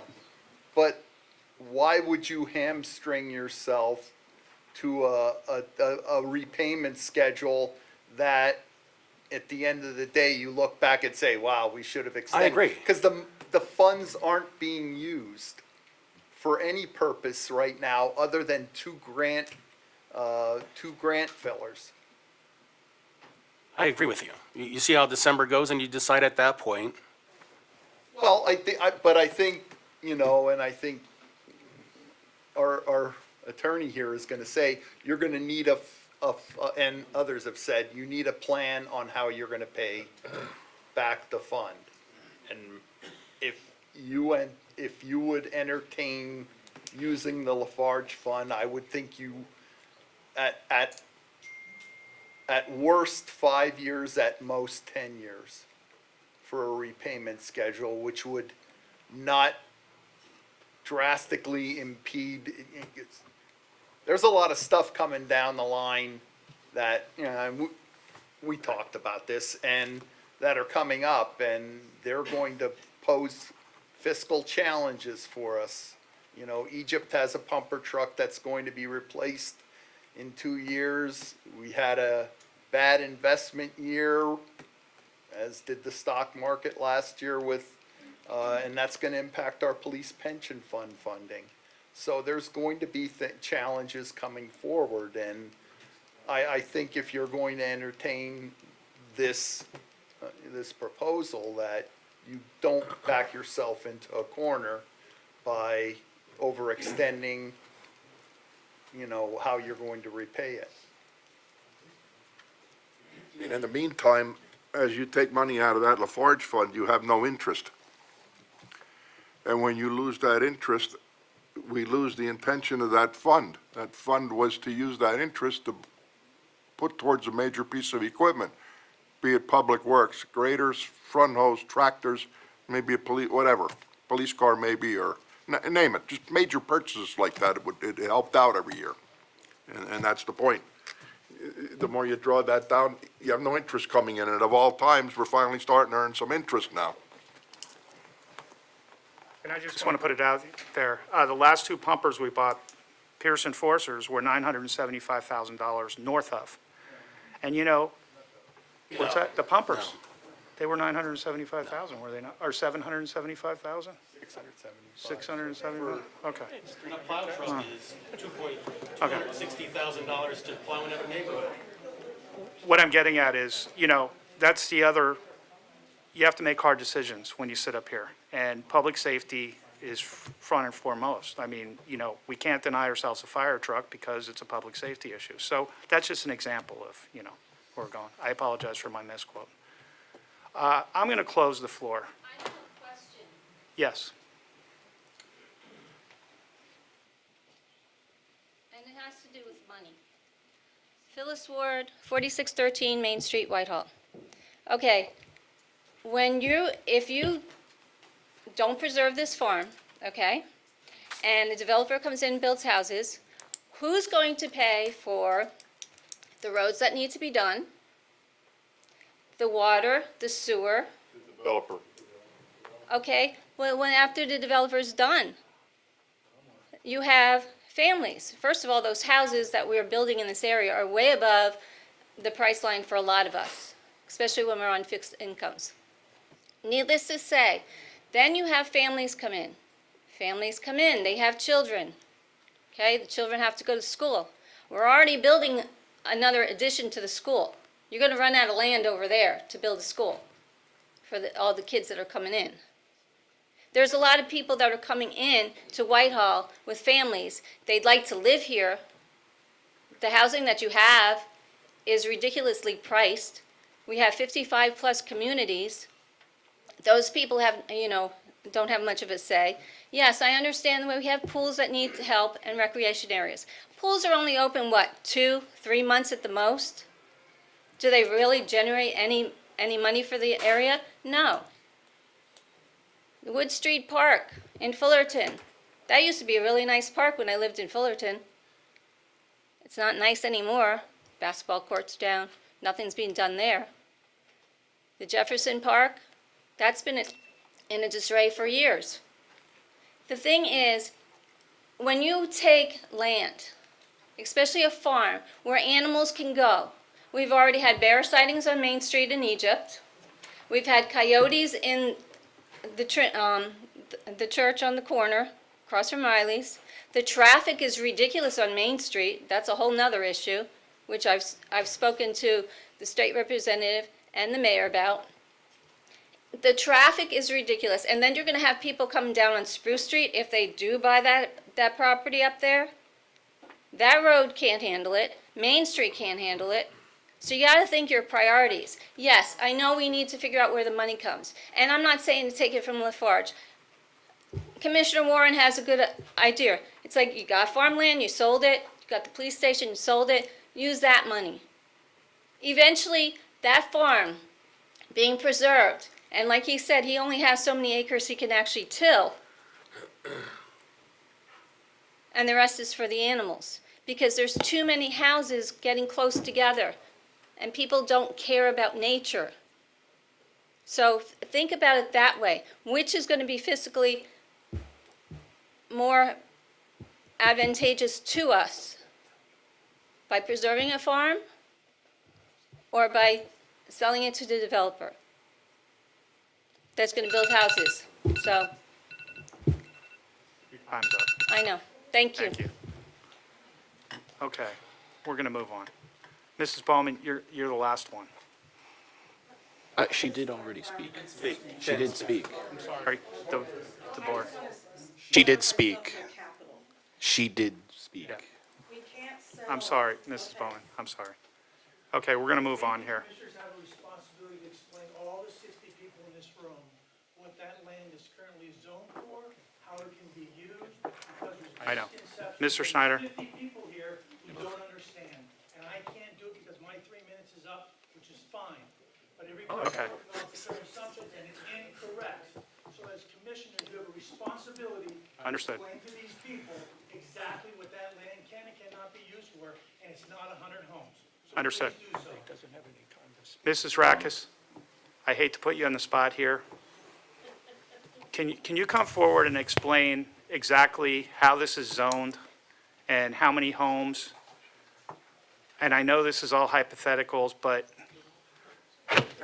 just, I'm deferring some of this to Frank, but it's zoned R1, single-family residential, very low density, a 1 acre minimum lot size.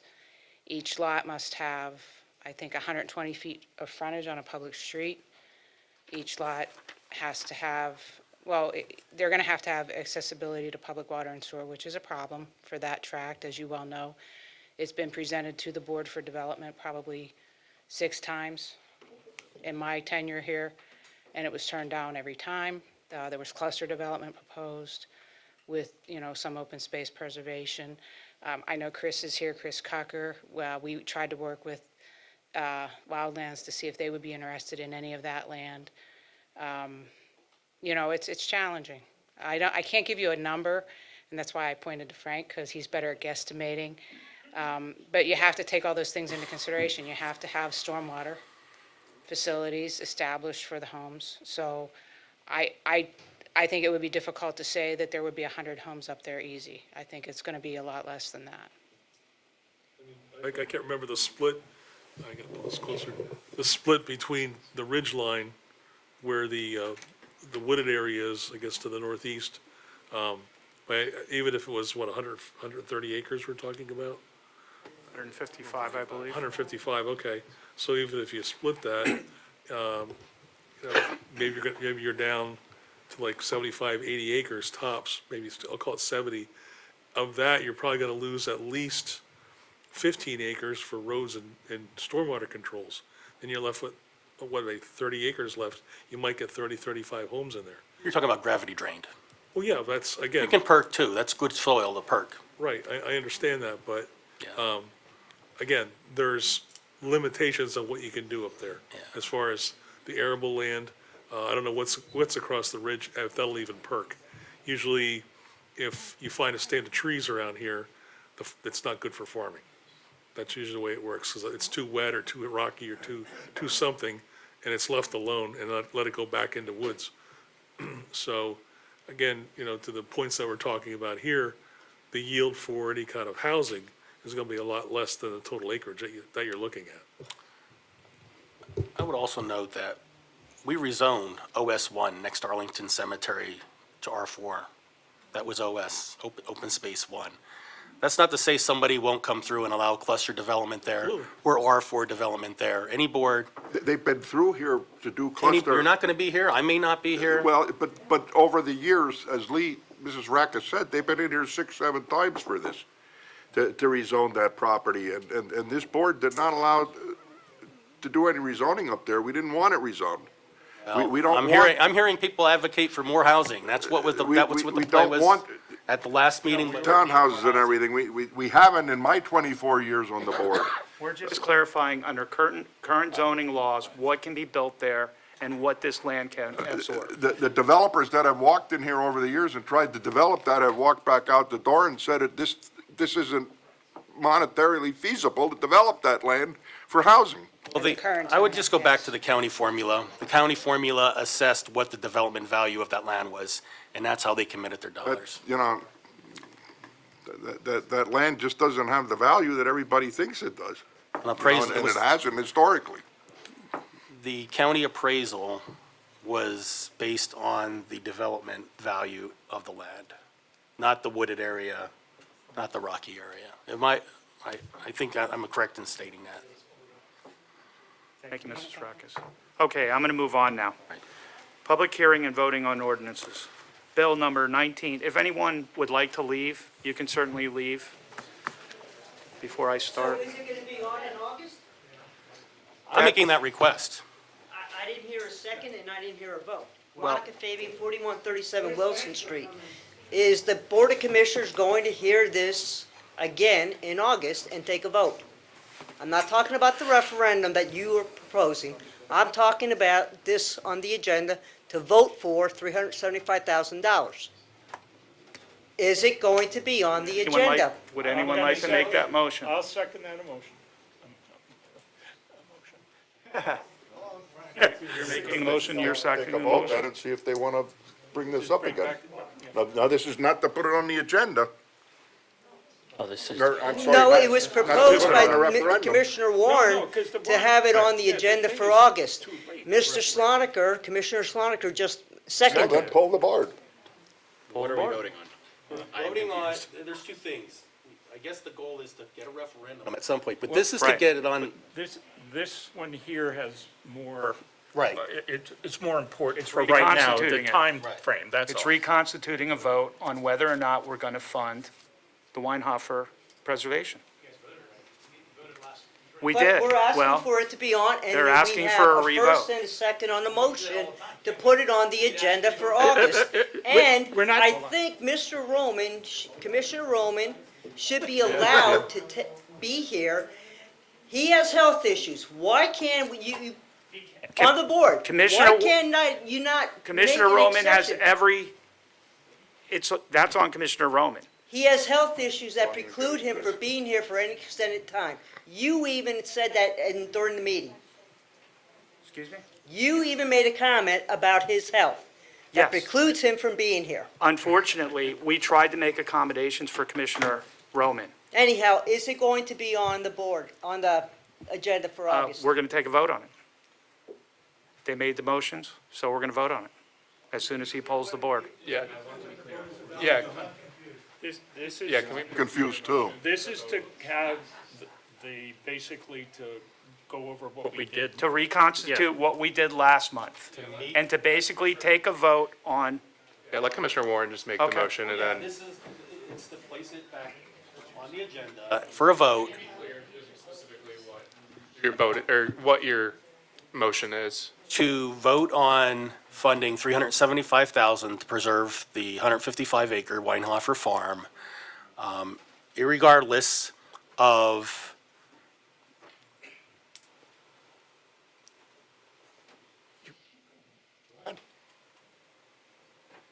to meet the county timeline in order for this farm to preserve and not walk away from the $900,000 that the county's willing to offer us. Commissioner Warren, you can't do that without a second ordinance at the same time. We got the second here. No. You have to have two ordinances, not one. Why? Now, come on, I was at these meetings and you What, can't do it that way. I, I sat back here and listened to everything that's going on, and it is not being presented hold the on, right way. Mr. Snyder. And to commit to repaying over a 5-year period or whatever the board decides at that meeting.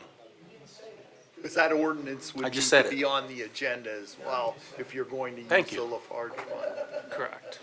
That's basically the same thing we voted on last month then. Okay, let's make it 374. With all due respect, it's not funny, there was two ordinances last month that was on the you board. can't just get I know. up and just Mr. Snyder, gavel them hold on. down. Well, then the commission should know what's going Oh, on and tell and the to bar- truth, for God's sakes. Okay, you're right. You know I'm right. Borrow it from the Lafarge Fund to commit to funding it to funding the 375,000 or some other number that the board sees fit. And at that point, we will commit to repaying it back over a designated period of time or sooner, however the finances permit. And I think, Jack, you said the recommendation was no less than 5, but if we have good years and things are playing out better, it could be paid under. Or it could take 6. This is no different than what we voted on last month. I'm sorry, but it isn't. It is. But maybe people have more because information they're now. coming up with Because the you know what, funding. part of the information was letting it drag. If we would have had this vote in February, things would be a lot different right now. Commissioner Warren, this man's got to make a Mr. Schneider, I understand. I'm sorry. The solicitor last month told the Board of Commissioners you need to have a method of repayment. So if you do what you're doing, you cannot pass it either way. These people have to understand exactly what the solicitor told you last month. You cannot take money from the Lafarge Fund unless you have a method of paying it back. And you don't have a method of paying it back. That was the decision of the solicitor. okay, understood, Mr. Schneider, understood. We can work on that. Who says we can work on that? Right now. We need to discuss Yes. Well, yeah, of course. We, This, Constitute the ordinances that were promoted last month for a revote in August. but you would, like what they're saying, you would need to have the plan of how it's going to be paid. So that would have to be identified if you're using the Lafarge Fund. What's the repayment method? It would have to be spelled out in the ordinance. And that can, But it wouldn't have to be now. well, yeah, it would, because that's part of the Lafarge Fund.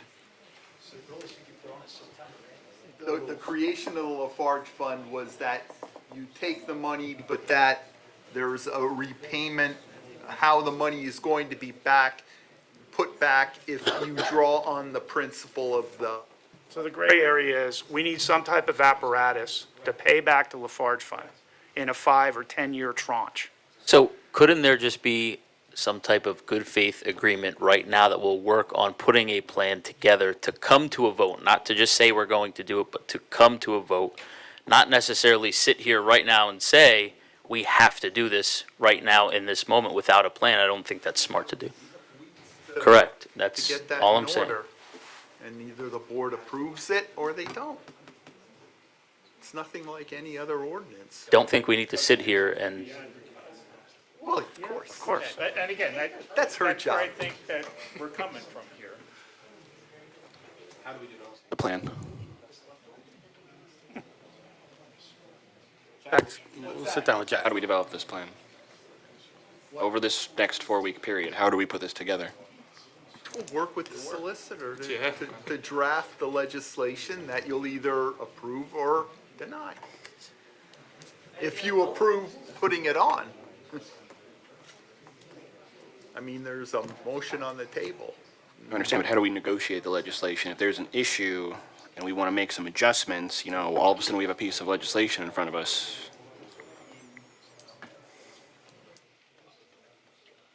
Thinking out loud, you create a draft of an ordinance, it circulates to the commissioners. If they have objections to it before it gets advertised, then that's how you go about at least trying to agree on the format of what you're going to approve or vote on. Mr. Eldacker, should they rescind their motions, or should we go through with this? I would allow the motion.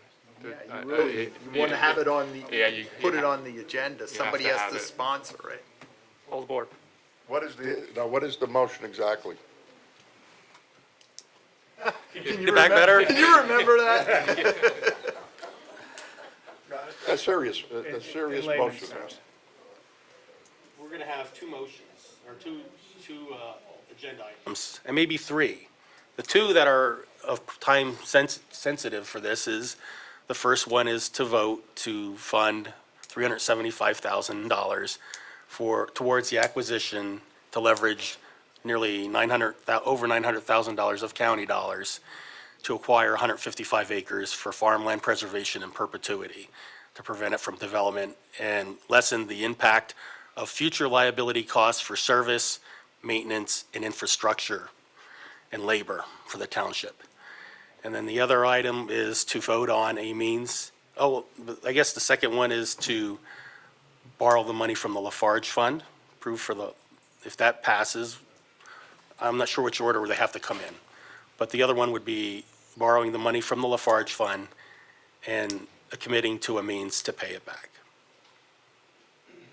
Now, can somebody explain to me what is the difference between we just voted on 3 weeks ago and what's been proposed? What is the difference? More information. We have a second quarter financial report from the deputy mayor that came out. We have a healthy budget. There's a lot of things that have been reconstituted in front of this board and voted on. So we're asking for three. I'm asking the solicitor if are three items required or two. I would see this too, yeah. I don't see a reason for the And then if you third. want, I guess, You've already done 2 of the 4 that were. yeah.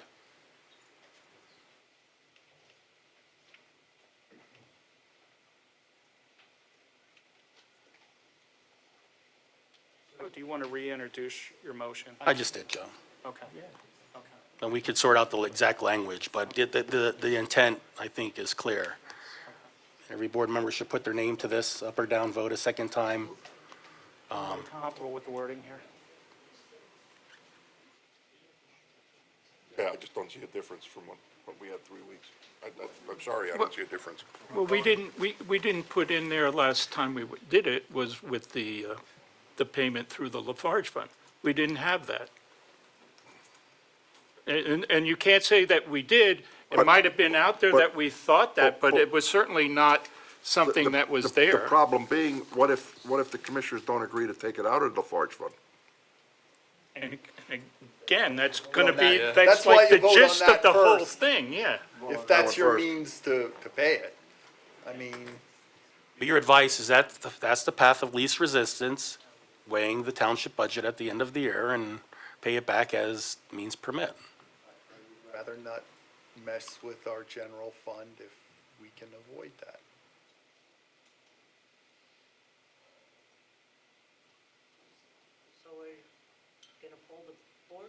Yeah. Jack, what did he just say there about the general fund? The least impact on the general fund. I mean, obviously, you're going to have to budget based upon your repayment schedule, but that certainly does not create the financial issue that funding 375,000 from the general fund would do.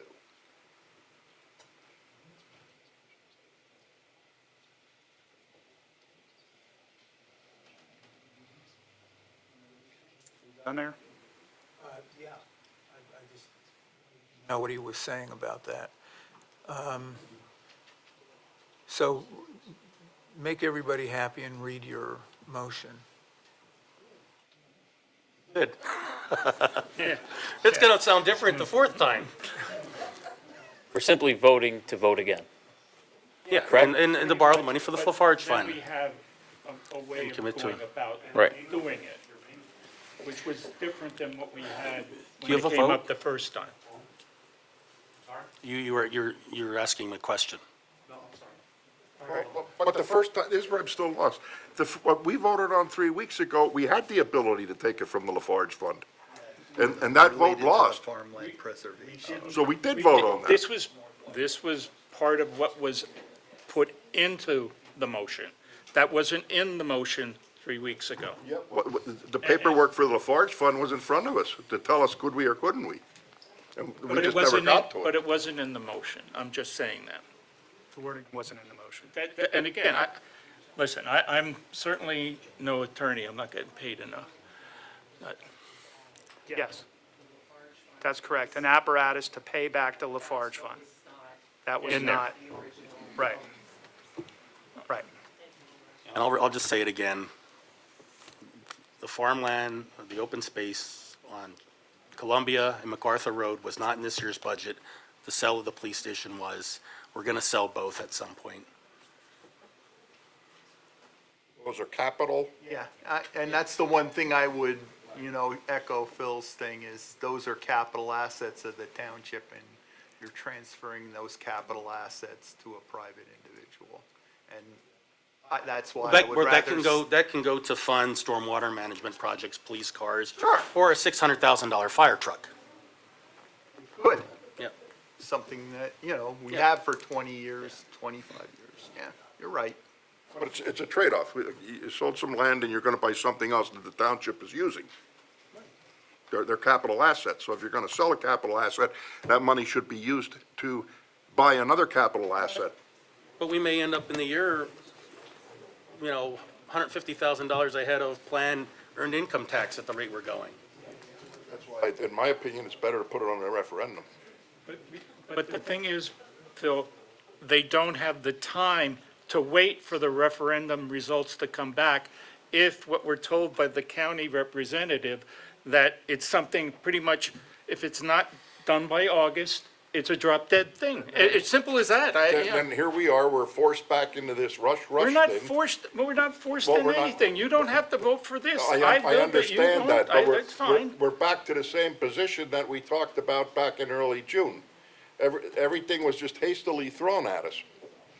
Why, I still don't understand, but that's beyond the point. I'm not even gonna go So there. for clarity, the referendum idea is that dead? No, that could happen too. Tom's saying it can't. No. That's not- I it's didn't independent. say that. This is the first part that would, you can always do the referendum later on for possible things happening later on.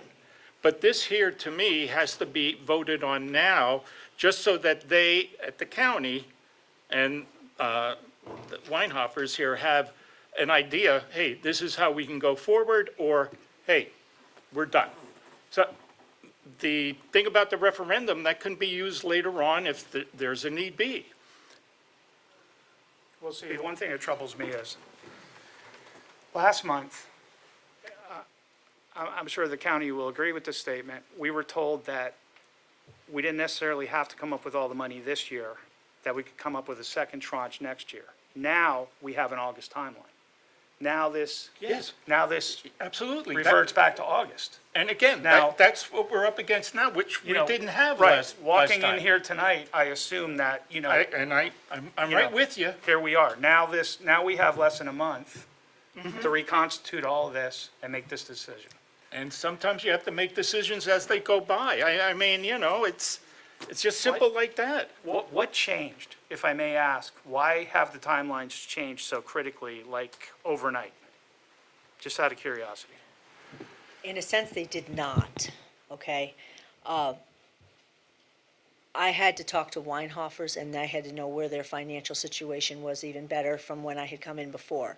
And I have to say, I'm very sorry that I was not invited earlier, did not think that I needed to come earlier to speak to you guys to give you more information. Where Mr. Mulchaney has said he's pulling the plug on the money, again, he's my boss, he's made that decision, the county has made that decision based on the Weinhoffers' financial abilities to continue to make the payments on this property. They need the extra $375,000 on top of the $930 approximate, because we don't have a survey, so we're running on that. It could be different by a couple $1,000s. So I don't want somebody to come back later and say it's not $930,000 exactly, because that's based on surveys after that gets done. The $375,000 is a flat rate that's been asked from the township, so that would not change. It is a timing situation for their mortgage payments.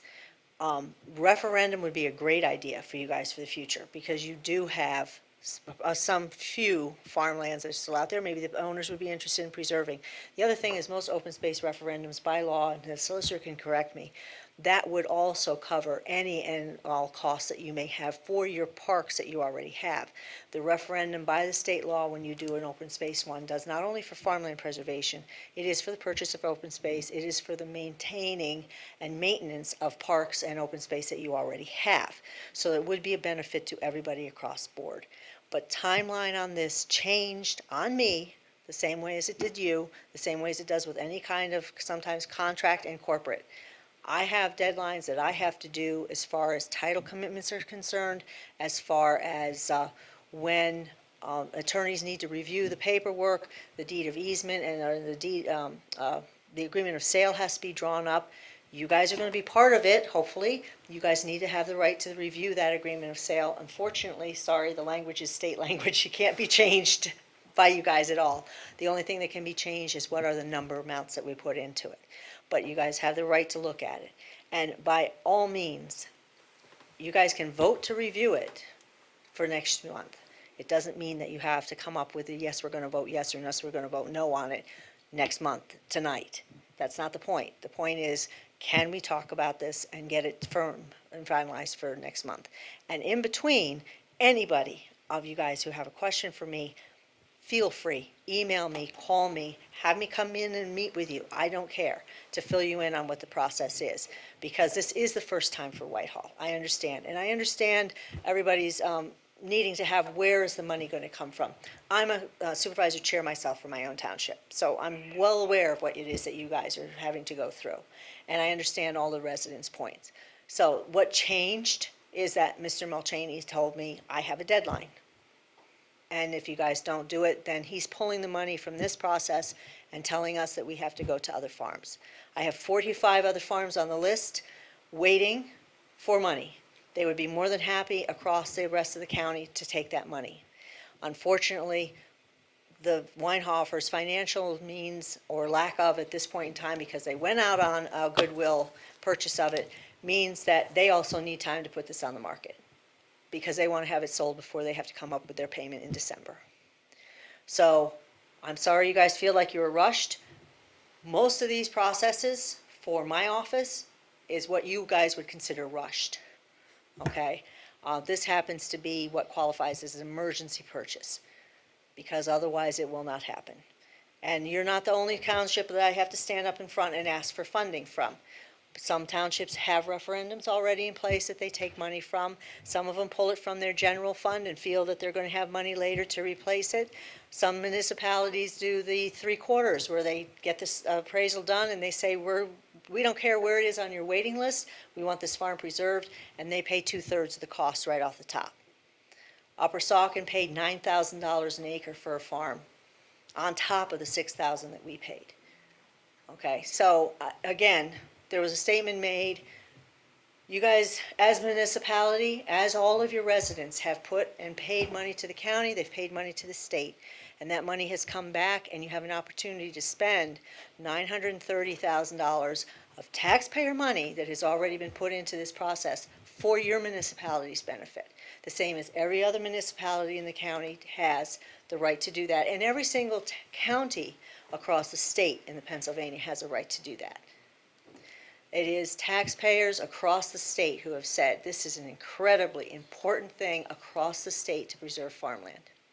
So I apologize you guys feel rushed. I'm sorry nobody got information to you that you can reach out to our office, and I'm more than happy to fill out with anybody. We've had meetings since last October with the mayor and the owners and your zoning person and other people here in the municipality concerning this. So the fact you guys were left out of the loop, I'm incredibly sorry about, but now we're up to a timeline issue.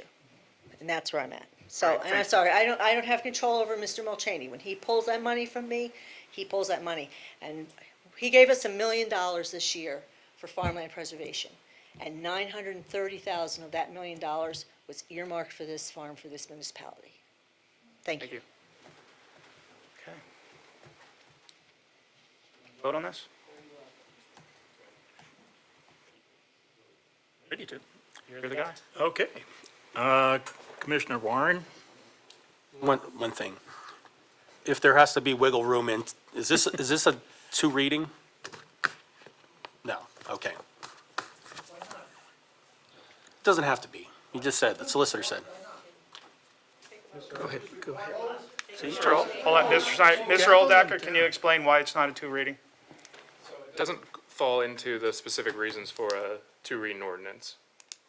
So it's not an ordinance, it's a resolution versus an ordinance, is that correct? We vote on ordinances all the time when vote. Yeah, it's an ordinance for the Lafarge Fund. So the first one is going to be a vote on the apparatus to pay back the Lafarge Fund, correct? He's saying that it's not necessary for a two reading, it's a one reading. So what you're saying is you voted in this, that in the next 30 days, you're gonna have all your stuff together and publish it in advance so that you can put it on the agenda to vote on it accordingly with all of your answers that are necessary, including a written opinion from the attorney that you can do what you think you're gonna do because there's a conflict of what we were told before. Since we started this process, okay, with all due respect, you voted on something that you were told, this is what's gonna happen, and I don't know why, but we have an ex-mayor who sits down in the courthouse, who so happens to. All right, vote- that's- Now, hear me out, because you may not like to hear this, but we had a plan based on what we were told. Things have changed, so I think you need a written confirmation. Mr. Schneider, let us take the vote here, and we'll move forward. And yes, you're right, you're absolutely right. This is all going to have to be hashed out. You're right, This is how we got in this mess. understood. Mr. Warren, you want to make your or you want You to? did. Okay, do you want to? Yes. Okay. Commissioner Warren? Voting twice. Aye. Commissioner Sloniker, aye. Commissioner Fisher? Aye. Commissioner Tia? Yes. Commissioner Ginder? No. And President Marks? No. Okay, that motion passes 4 ayes, two nays. Question on how you're gonna handle next meeting, because you need to find a different location. There was people left out of this. This is meeting where it because is. of capacity. I'm gonna ask. We will. to find a different location. We will, yes, we will look for an alternate location because of capacity issues. Maybe the other building, the other side of the building. I don't know, we'll figure it out. Second one.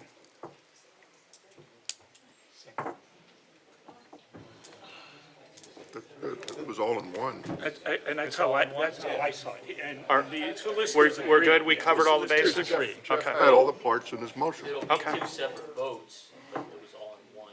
Yeah, okay, and the solicitor agrees, so okay. that'll be Still two separate. on again. Sir, we're good to go. We can we're fine. page on Yep. this. Okay, we're going to close all the proceedings on this now. Be on the agenda next. I'm going to move on. Thank you. Yes. Thank Thank you, Board. I appreciate your. And again, if they want to leave now, to inform people. I gotta catch a flight. Hey, where are you going? You tell them I said that they have to. He'll do that. I'll give you my number, November 35 Papa Alpha.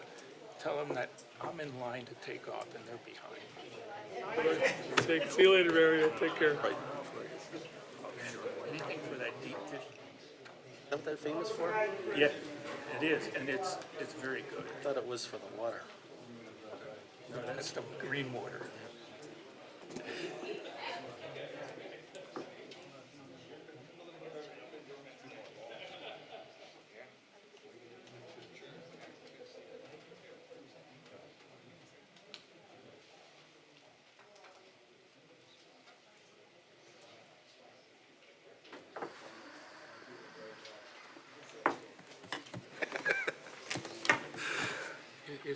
Okay, moving on. Public hearing and voting on ordinances. Bill number 19-2023, an ordinance deferring the required installation of curbing and sidewalks for 975 feet along the Catasauqua Avenue frontage of 471 Catasauqua Avenue as required in Chapter 21, Section 21-16 of the Codified Ordinances of Whitehall Township.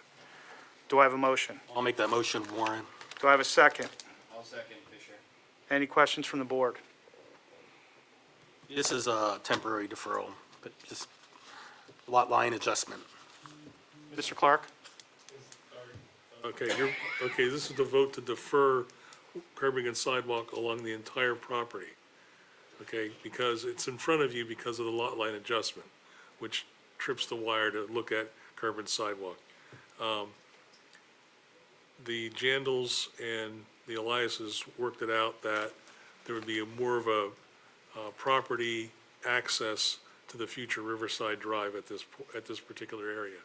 I would hope that we can defer sidewalks and curbing in this area until that trailhead and that trail is developed, because it'll make a lot more sense. Right now, the remainder of the property, the larger section, is under a violation notice now from Northampton County, or Lehigh County Conservation District for earth disturbance.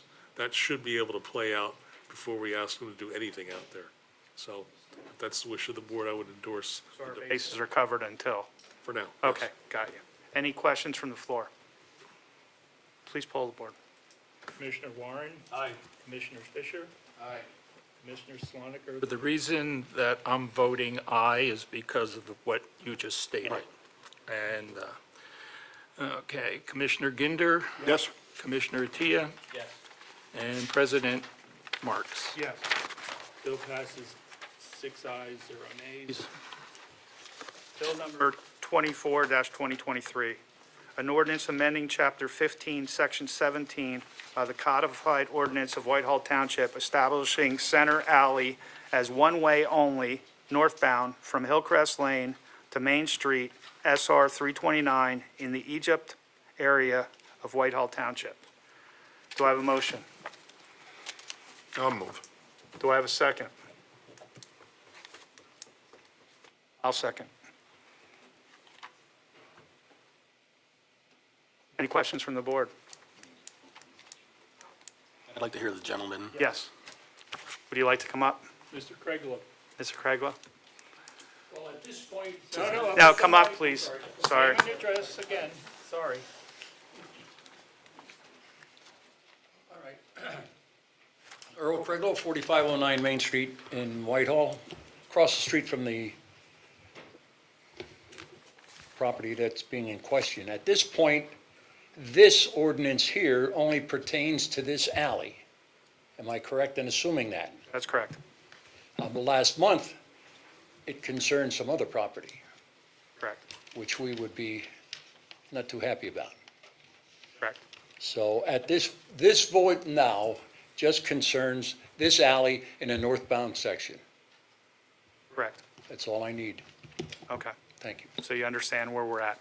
At this point, Okay. if it comes up again, we got to get together again. Okay. Thank you. Any other comments from the board, from the floor? Please poll the board. Commissioner Ginder? Yes. Commissioner Marks? Yes. Swaniker, aye. Commissioner Warren? Aye. Commissioner Attia? Yes. Commissioner Fisher? Aye. Bill passes 6 ayes, 0 nays. Yeah, my shoulders.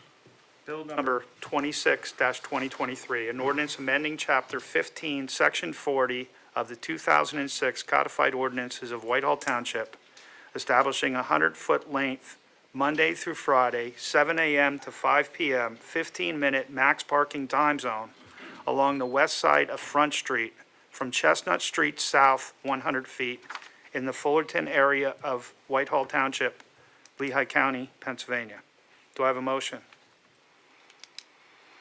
I'll move. Do I have a second? I'll second Fisher. Any comments from the board? I just want to say thank you for the clarification I got last week on this, so.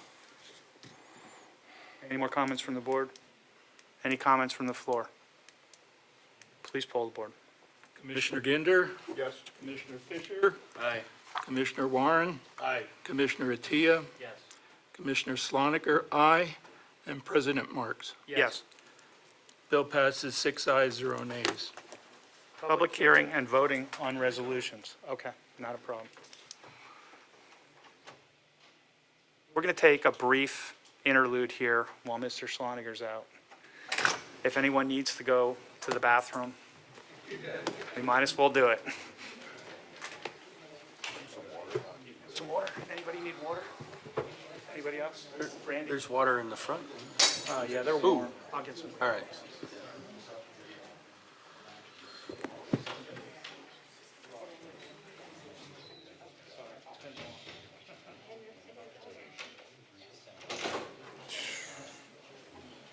I need some scotch. It's on there, yeah. I don't see anybody here for it.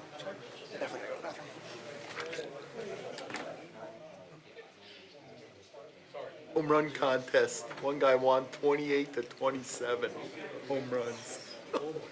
Is that over, or was that the first No, round? it's the first round. Arozarena beat Garcia from the Rangers, and Lewis Robert beat Adley Rushman, which I wanted to win. I'm an Orioles fan. I know. How are you?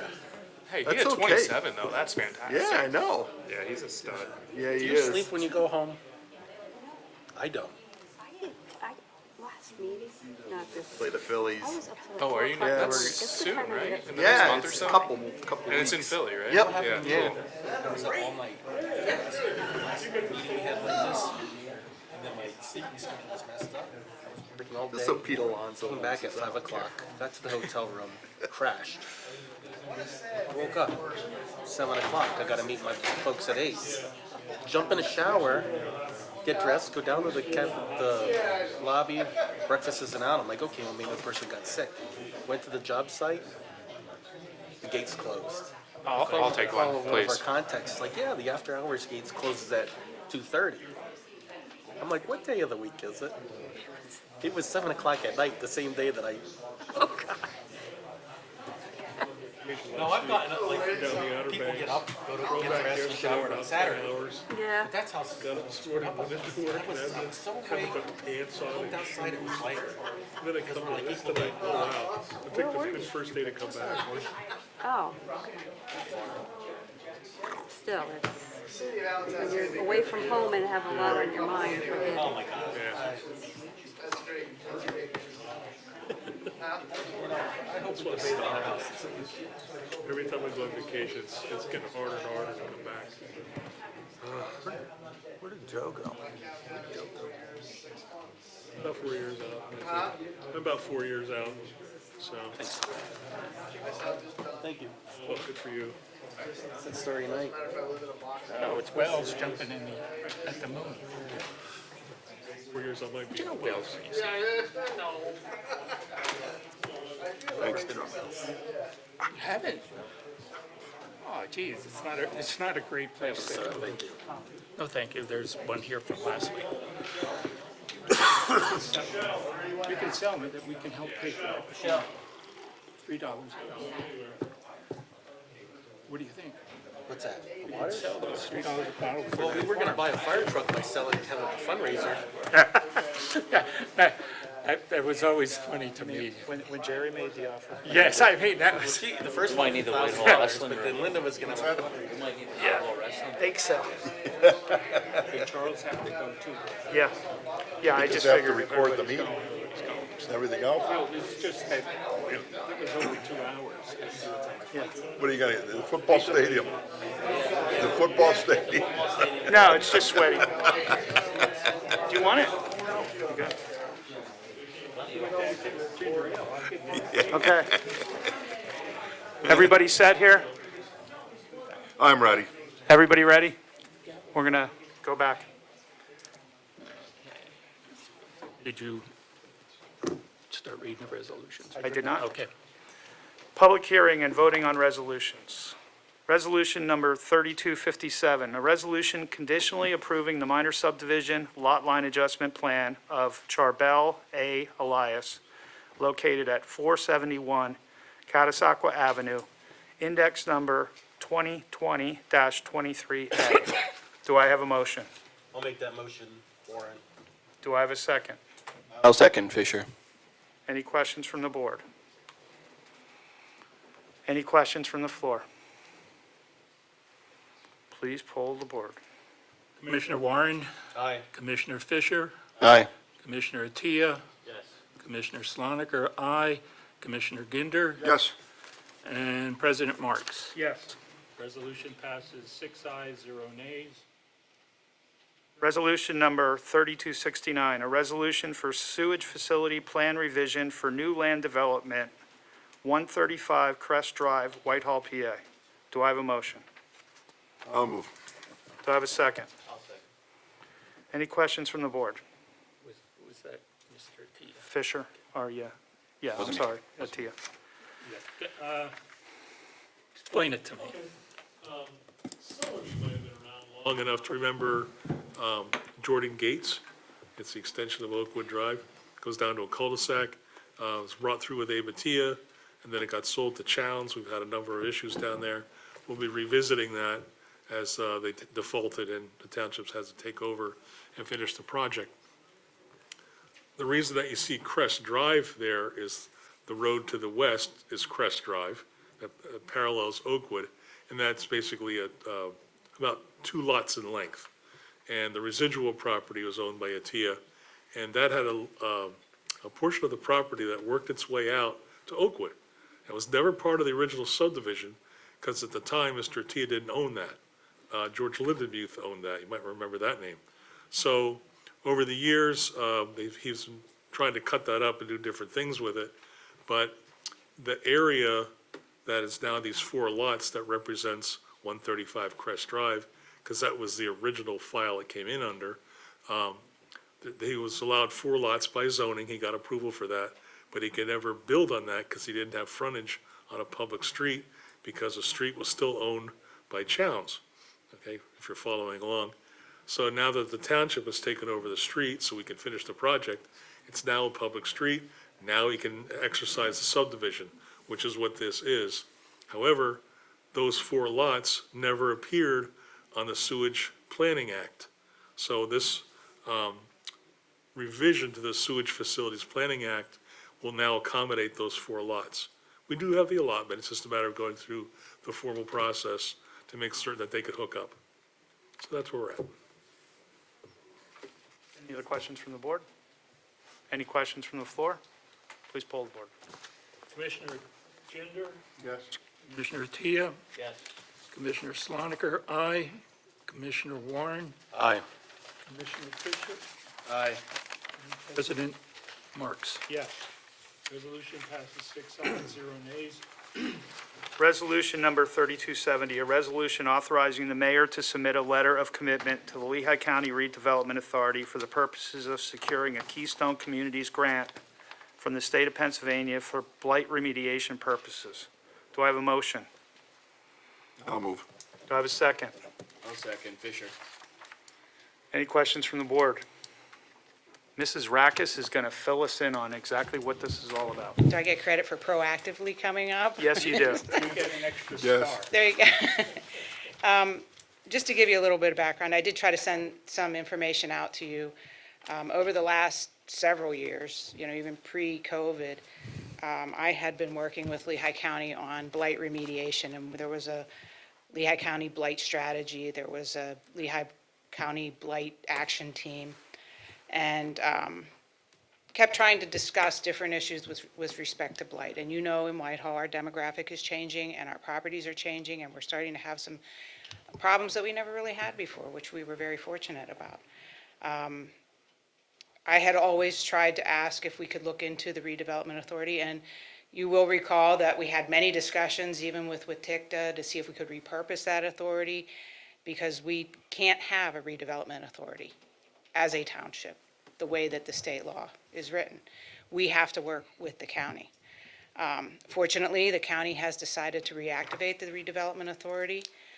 And they're taking baby steps. They appointed this Mr. Chris Gulata, who was a consultant with a lot of the blight strategies and different things that the county did. Chris has now been named executive director of the redevelopment authority. There's a couple projects that they've taken on. They're going to do in Caddy, they're going to be working on the ironworks, and Lehigh County Redevelopment Authority is going to take over that project, which, in the back of our minds, we're all thinking, Gary.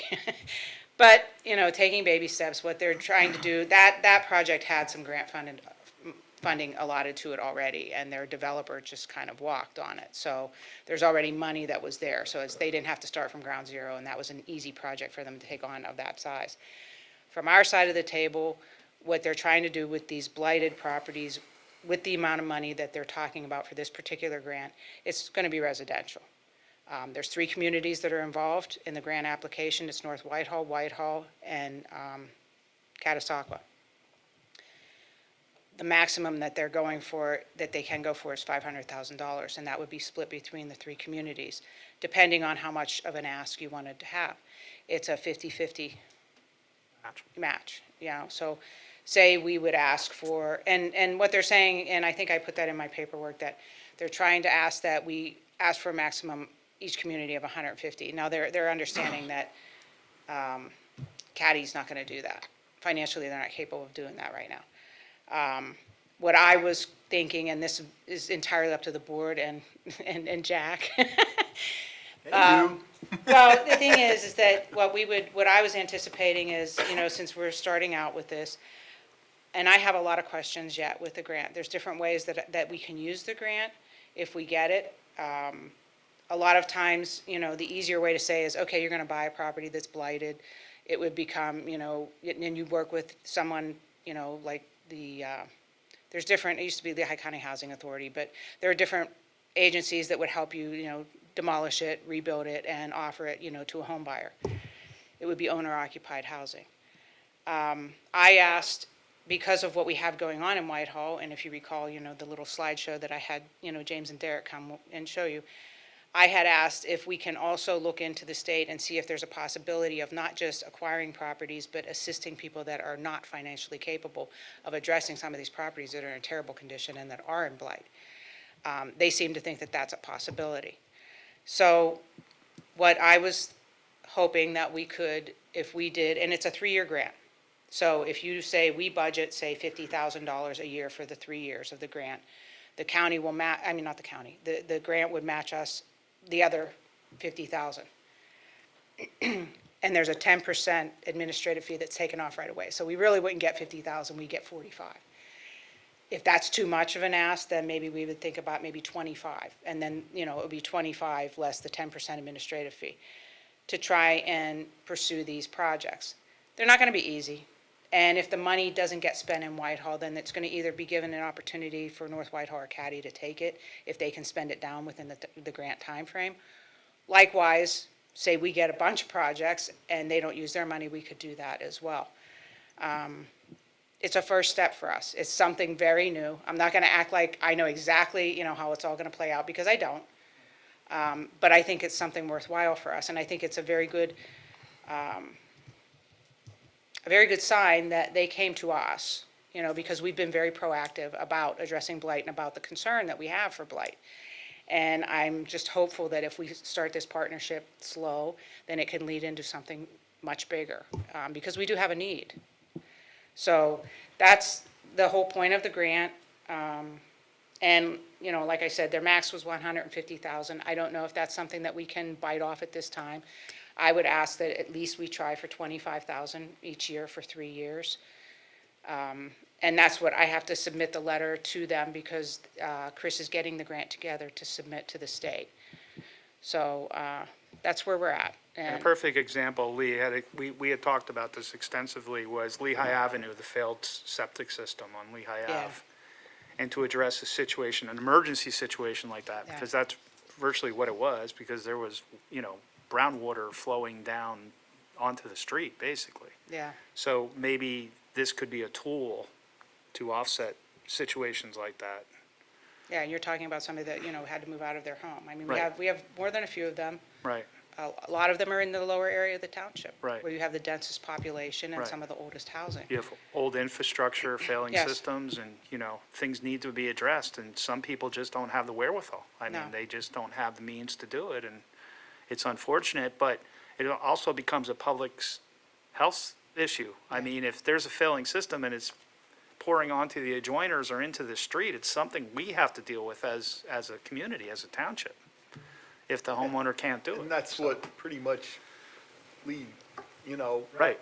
Lee's like saying here is Right. that if the homeowner doesn't do it, the township, we were prepared to, we had bid specs, everything, Yep. ready to go in and remediate that situation. Right, because well, it we're was a public obligated to, health- because it's a We public have health to. situation, right? And luckily, that situation kind of diffused itself, but, you know, the fact of the matter It is. still didn't get fixed. Yeah, it didn't get They, fixed. Kinda we got forced the shut off. homeowner out of the property. Yes. Basically, Yes. it didn't diffuse itself, we just. It just, they yeah. gotta- Yeah, and there's, I can easily name, I mean, I wouldn't get into it here, but I can easily name, you know, 5 properties right off the top of my head. Right. That are very similar to that. Right. And again, I'm not gonna paint, you know, that it's this perfect picture that's gonna be real smooth. It's gonna be a process. I'm gonna have to learn, you know, along with the board, you know, how this is all gonna work. But it's a very good thing that the county reactivated the redevelopment authority. They have a very knowledgeable individual that they've appointed as the executive director, and I think that it's a good positive step for us. So that's what I'm asking. I have to put in the amounts, and I know it was short notice. I didn't get a lot of notice from Chris, but that's where we're at. It's not guaranteed. Right. It's a grant. Right. It's not guaranteed yet. And hopefully there'll be more money in the future, and we can hopefully apply it to the dairy. I mean, that's, Well, and that's what That's- I'm saying. I mean, we start this partnership early on, and it becomes productive. There's so many things that could happen from this that would be positive for Whitehall. okay, well, thank you. Any other questions for Lee? I would add that I'm generally supportive of this, and I think it's a great step. The regionalization, I think it strengthens the application. That's what Chris What TICTA is able to do some of this now, I mean, the state changed the law. I think we did the blight certification. A project like the dairy, if that's something that 10% of fee over like $1 million to tear that building down, 10%, it's $100,000. I'd rather see that stay in Whitehall if we could. The good thing, though, about the county redevelopment authority is they would take ownership. Whereas that was not something that the Even if township they was did, comfortable doing. even if condemnation Even if we was have done? half of it? They're taking ownership of the ironworks in They are? Cary. Okay, I'm thinking big. Well, that's what we, yeah, And that was Perfect. always the hesitancy that we had. right, right. thank you. Thank you, Lee. Any other questions? Any comments from the floor? Mr. Pelagian?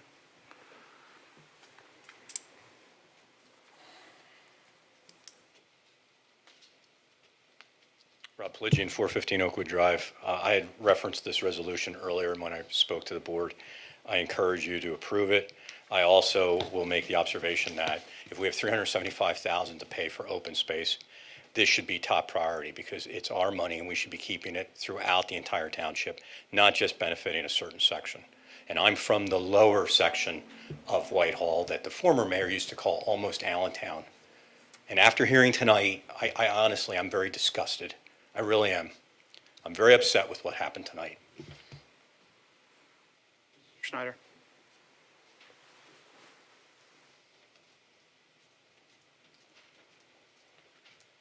Ken Snyder, 4272 Abigail Lane. I'm confused on the amount. Lee said she was going to ask for $25,000 for each year, but there's supposed to be a total of $150,000, which would give us $50,000 each. And if Catasauqua is not at this point in a financial position to do that, there may be money on the table. So my question is it the 25 right or is the 50?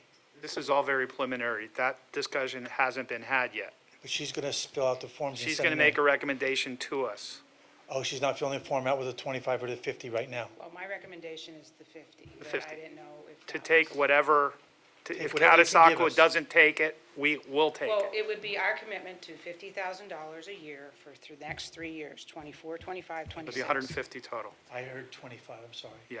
Well, that was if they were saying, go sit down, and there's no way that we'll even think about that, then I was going Take what back you to can the get. 25, but my request would be the 50. The homes program, doesn't that help with these situations? Somebody needs a new roof, It all depends on and the we would have to applicant. put our skin in the game? The county has not offered that individually to us. The most that we would get, the most that, the programs that whenever I would contact the county was for housing rehab. And unfortunately, there's an incredibly long list for housing rehab, and the individuals have to apply themselves through the county.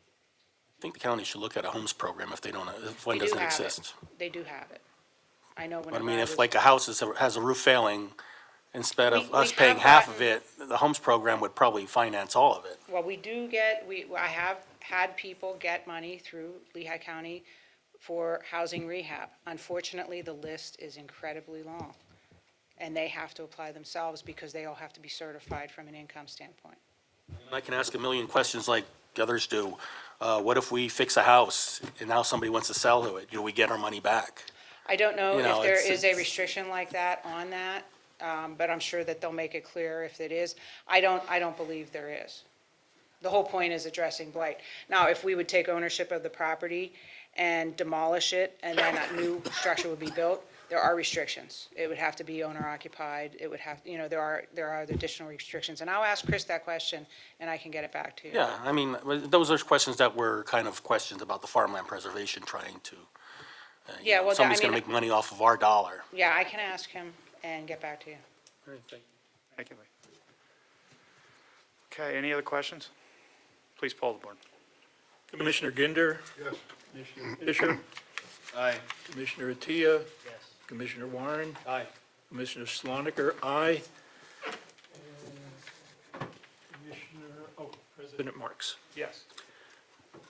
Motion passes 6 ayes, 0 nays.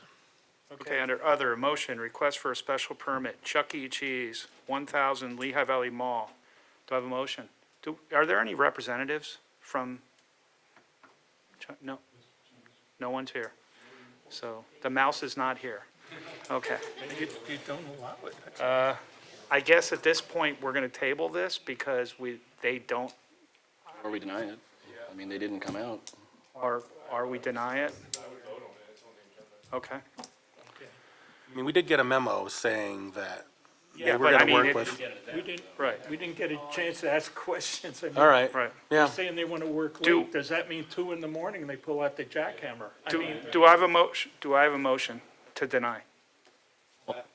Were you gonna say something, Attorney? Yeah, I was just going to say that, when we're looking at this, it's got to be a special permit, and I tend to agree with Commissioner Soniker that I didn't really see anything special that they were requesting. That would just be my advice to the board and their vote. We don't motion it, it doesn't. Gonna work outside, they didn't say till 12 there was o'clock. no They special, didn't like- say They didn't say Okay, what the anything. scope of the work was, right, right. how long. Yeah, So if I don't get a motion, this just dies. Okay, how are we going to enforce the construction if it continues to take place? That's the million-dollar question, because the adjoiners are complaining. but isn't that a police issue? Well, the police, it's a gray area, Yeah. so you can, Well, I'm sure that we're not going to have Lee go out there at so 2 you in can the use morning. you can use the I'll go noise with you, ordinance though. to file violations against such if necessary. Yeah, I don't see why not. But that's only if the adjoiner calls Comm Center and Well, yeah, we send a car out. right. Okay, It's 150 Right. Right. So, go ahead, Lee. Do you have something? Everyone else left the meeting, it's all good.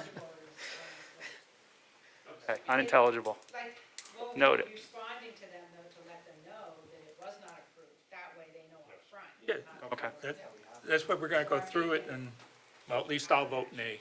So, Okay. Do I have a motion? I'm so moved. If we vote nay, we are denying this, right? That's correct. Okay, just want to be clear. Do I have a second?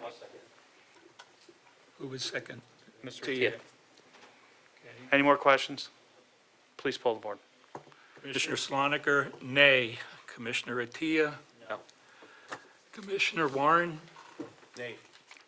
Commissioner Fisher? Nay. Commissioner Ginder? No. And President Marks? No. Okay. Motion is defeated, 6 nays, 0 ayes. Yeah, they saw all the people. Okay, reports of That was public about them. officials. I guess I'll start up here. Mr. Warren?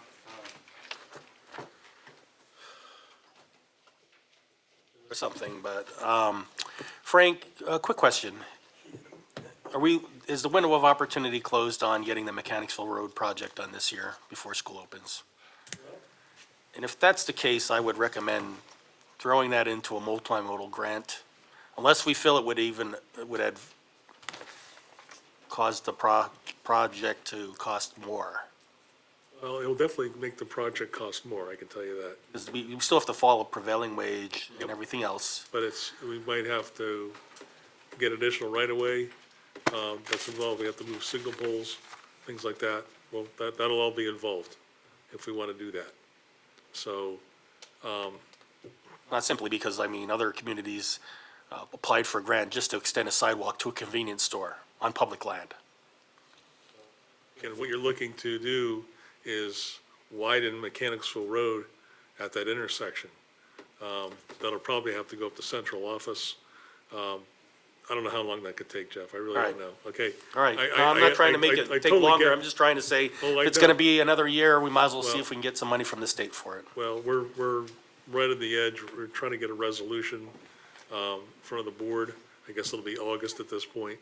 PennDOT wants one more resolution to transfer the property from the township to PennDOT. Kevin Fogarty is doing additional work on the title that PennDOT wants. Everything's going through central office with the right-of-way. That's what's hurting the job. Everything else is done. So I've been working with Brian Boyer at PennDOT. He's a real friend to Whitehall, and he's shepherding the thing right through it right now. I reached out to him last month. He said he'll take it the rest of the way.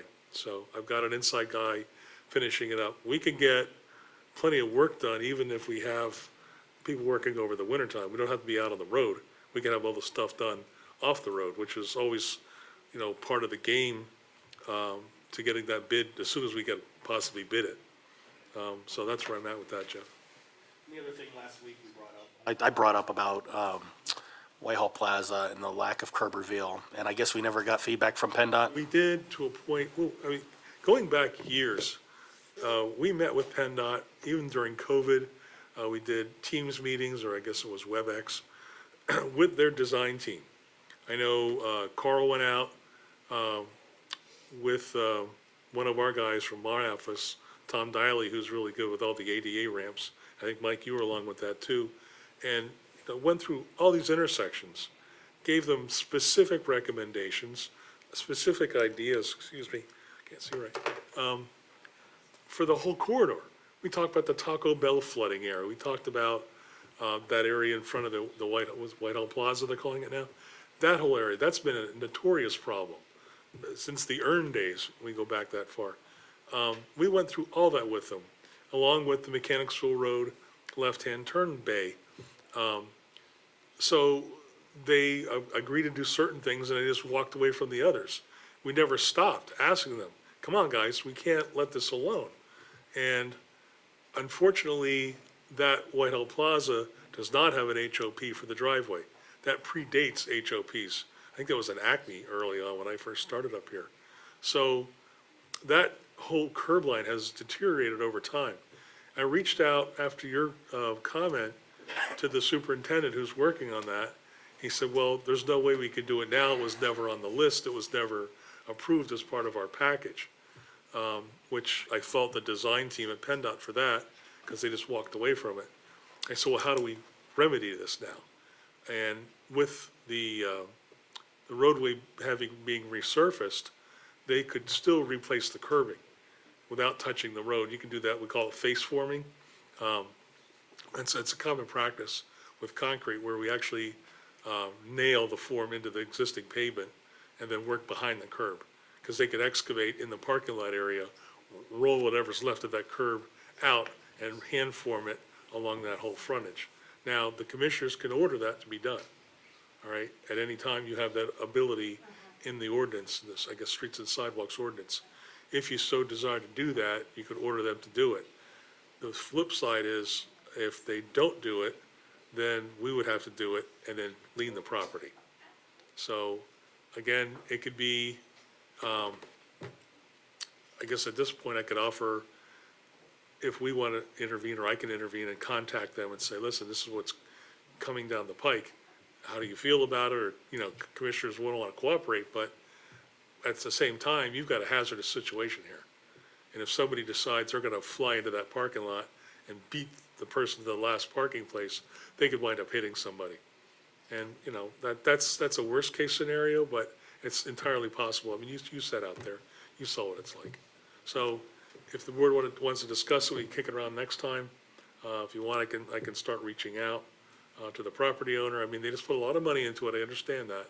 But that's something that is a critical thing. And I've always advocated for that to be done.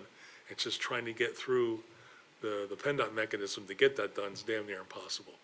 And that window's evidently closed from the answer. How's this going to work with the resurfacing now? Are they going to have to dig up the curb, or can they add to it? They can work from behind. They can work from behind? Yeah, we do it all the time. Yeah, and what they call face forming, where you have basically a plywood form for the face of the curb, nail a 2x4 to it, nail the 2x4 into the asphalt, and seal it over when it's all done. It couldn't hurt to reach out to them and prepare them. If you want to do that, I'll certainly do that for you. Jeff?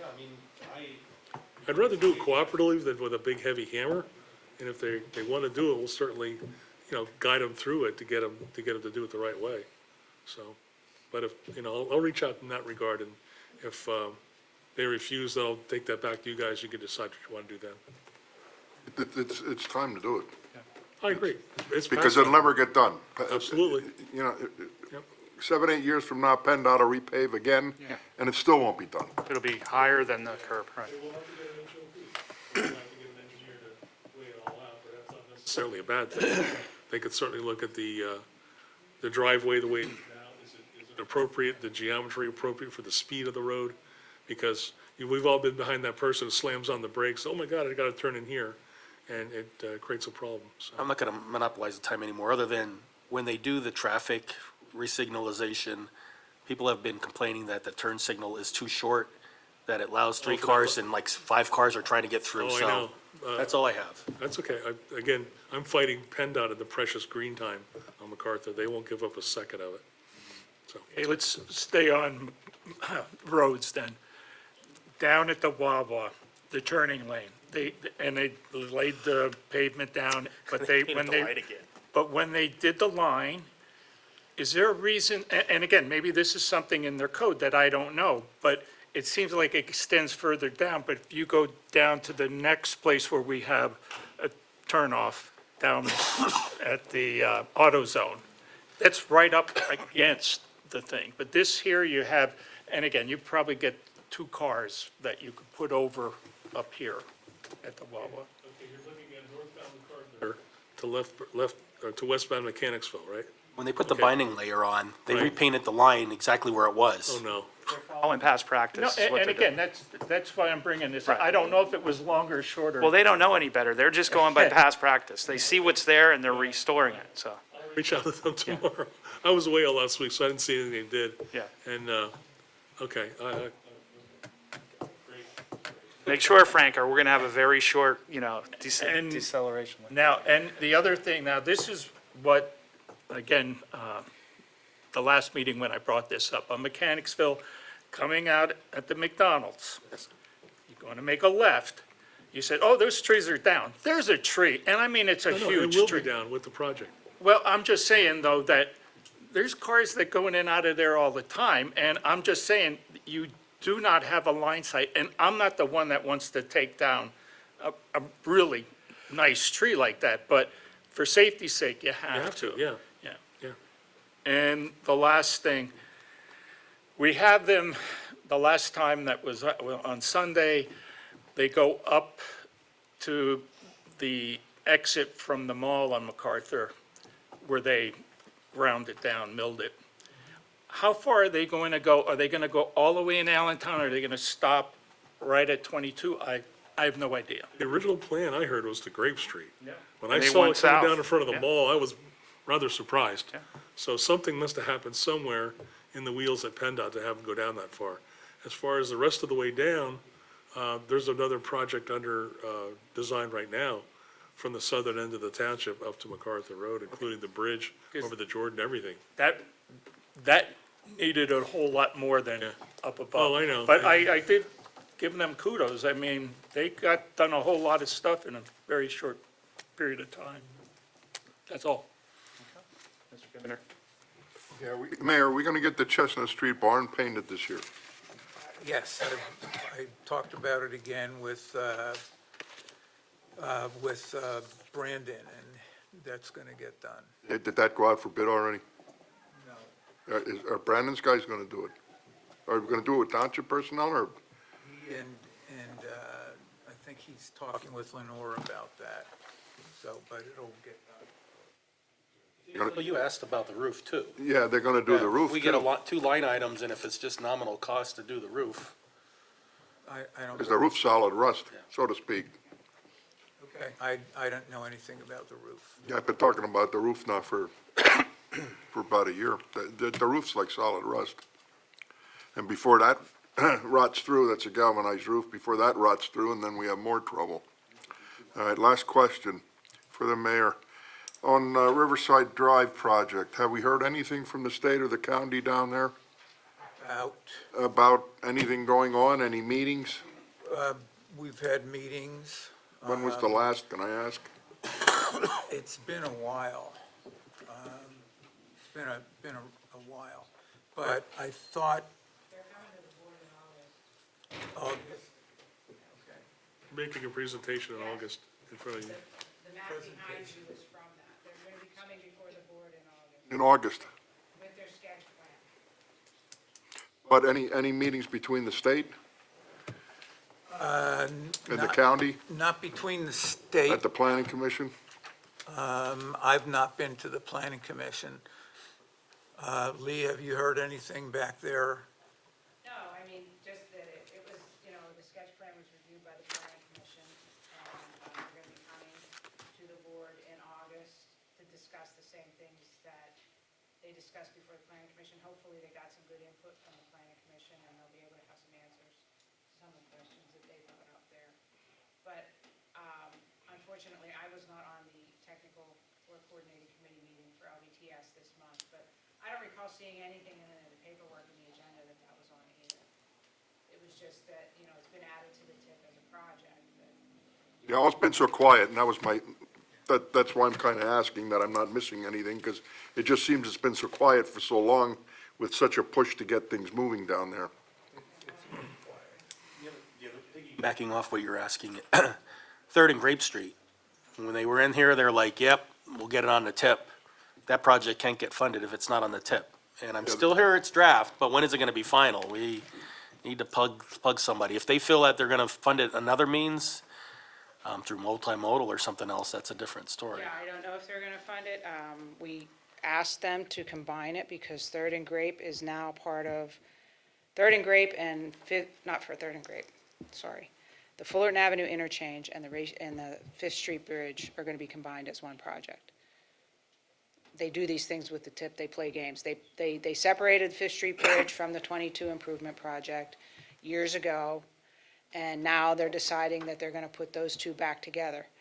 The Fullerton Avenue interchange is gonna be accelerated on the tip because of Riverside Drive and their interest in getting Riverside Drive to 22. So since the draft tip is already completed and they dropped Third and Grape from it, instead what we asked them to do was to expand the Fullerton Avenue interchange project to include Third and Grape, because we have been asking them for several months now to include that intersection on the tip, and they just chose not to. They offered for us to seek TASA funding, but that project does not fall into any of the funding categories for TASA. Plus, it's a payout project that we would have to pay out first and then get reimbursed later for. And I forget. You're gonna get reimbursed. Yeah. I'm trying to hit any of the highlights that I But not the design, not Yeah, the right of and way. it's just not the- construction. It's 100% if you get funding, if it qualifies under the TASA project, it's only for construction. No design, no right-of-way, no utility relocation costs. All of that would be on Whitehall Township. And that could be $1 million hypothetically. I mean, it could be a lot of money. I mean, you're talking about a commercial property, commercial, A lot of area. utilities. Corners, yeah. And you have to find the way to relocate the utilities. So even if you're not taking the land for right-of-way, you're taking it for utilities. And you may be looking at widening each of the approaches, Right. which is going further back. Then there's even land acquisition on the Right, it could be north back side. 200 feet for the intersection Yeah. before you get the tapering right. I don't know if Peter had gotten anything back. I haven't seen anything from that request, and that's going on 2 weeks now. So we haven't heard anything back at this point, but that's where Third and Grape sits right now. Last one I have, down at the senior center, or is it called the Lifestyle Center now? Lifestyle, yeah. Lifestyle Center, so I get this right. There's been some talk and some complaints about not enough parking. Because the people have to park all the way down by the tennis courts down there. Yep. That's a long, or across the street, that's a long walk for some of our seniors to get up into the building, especially in the wintertime when there's, snow and ice and everything. Are we thinking of moving it out of there? Are we thinking of trying to get the parking lot moved up closer to the building? Maybe take the one baseball field on the west side and move it down to the parking lot and moving the parking lot up closer to the building, plus the crosswalk over to the ambulance building. And with that crosswalk, we've talked about getting signage and stuff, maybe tie it in with the Race Street project, because of First Avenue and Pine Street. I asked PennDOT about that. They're not doing that for us. Okay. So now it's on us. There seems to be a lot of concern when I talk to people, or they talk to me, actually, about getting a crosswalk there or something. We had Tony, before he left, put things out, The kitty crossings. and people stole everything. It's not funny, but you have to laugh at it. This is something I think we should be, it's got to go on the list, but not the 5-year list. That's a very successful program down there. There are people using it, and you have Whitehall residents expect something for their taxes down there, and we haven't done much. And the parking lot is just so far away that most of them can't walk there, so you've got to get dropped off. And, it's a 75-year-old dropping off an 80-year-old. And so we talked about this 3 months ago, maybe. I don't know how to create a parking lot close enough that it's not too long for them. I mean, it's down the hill, you're gonna have to get them up the hill. You can talk to Frank about maybe using diagonal parking or something like that we can get more cars in there. But even if you got 10, not to interrupt you, but even if you did diagonal and you got 10 more cars in there. It's a problem. It's just not doing what we what we want, and we have a successful program there, I think we should encourage to get the facility to be a first-class facility for it. They have a grant in now to fix the kitchen. We don't have it yet. You know, But- do we keep throwing money in it down at West Caddy, or maybe we need to look at one of the bigger playground buildings to run that out of? I don't know, but you know, I don't want to see this set another 5 years. Have we asked the members whether or not they'd be interested in moving? That's a good point. Haven't asked that, no. Backing up, what's the capacity of the building? I don't know. Are you over capacity? Do you have to turn people away, or there's not No, I enough room don't. to sit down? I don't think we're there yet, but we're probably not far from it. I mean, there's Okay, some well, days it's full in Again, there. that's what I'm looking at first. I'm like, okay, if you have a parking demand that you're not meeting, well then how many more people are looking for it? And you said, okay, 10 spaces may not be enough, but you gotta go right to the source, say, well, what's the capacity of the building? Because I And work believe from the use has surged. I mean, this has come a long Well, way in the people couple love of it. years I mean, that it's yeah, open. I hear all kinds of I great mean, stuff about it. it's there. Yeah. Every table that they can set up is filled. Yeah, if you go there for bingo, you're crowded in there. Okay. But not over the number. Cementing is something to think about because they've got bunches of room by comparison. Still a far way to walk. A walk from the parking lot. I know. Fullerton probably, Ideal one. that even has a At least decent walk. but- repurpose some of the utility of that park. Chad Ave. I think, Because, yeah, when we look at our playgrounds, the parking lots are always a distance away from the pavilions, even at Cementon. Yeah, Cementon especially, but Fullerton's Fullerton and Shot Avenue are best. probably your closest. Shot Avenue is an opportunity. They have another elderly group in there, and I'm not even sure what it is. But they have a meeting every month, and it could be gone up there. I don't know. Does anybody know the demographic where people come from? Are they close to West Caddy? They don't I want don't to know, drive I'm sure more than it's a couple easy enough to miles? find out. Well, that would be helpful too, if you're looking at reciting it. Right. You know, is Egypt too far? Is Cementon too far? I don't know. And those are the kind of things you want to reach out and to the people who actually show up and enjoy the center, kind of find out where they come from, what's their limit on But the- how far they'll drive. The point is, this thing's is growing, Take it off, that's great. Yeah. you know, and we're, need to do something. Step should be to talk to them, talk to the members who Well, go. how can we get something moving a little bit with this?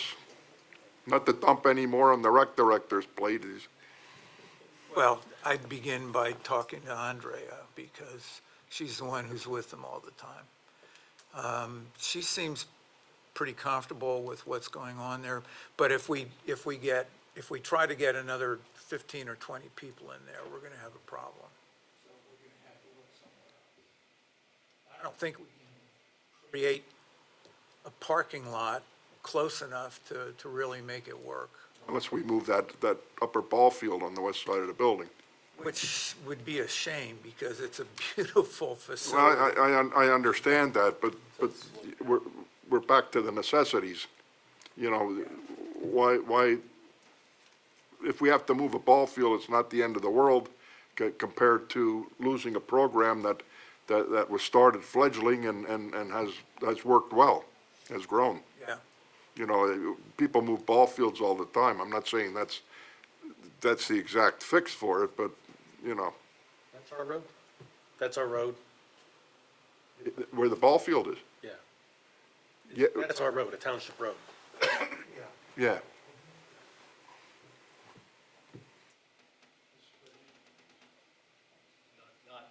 Not to do with this, but one of the things I was discussing with Mrs. Rackus. Want to come up? Come on up.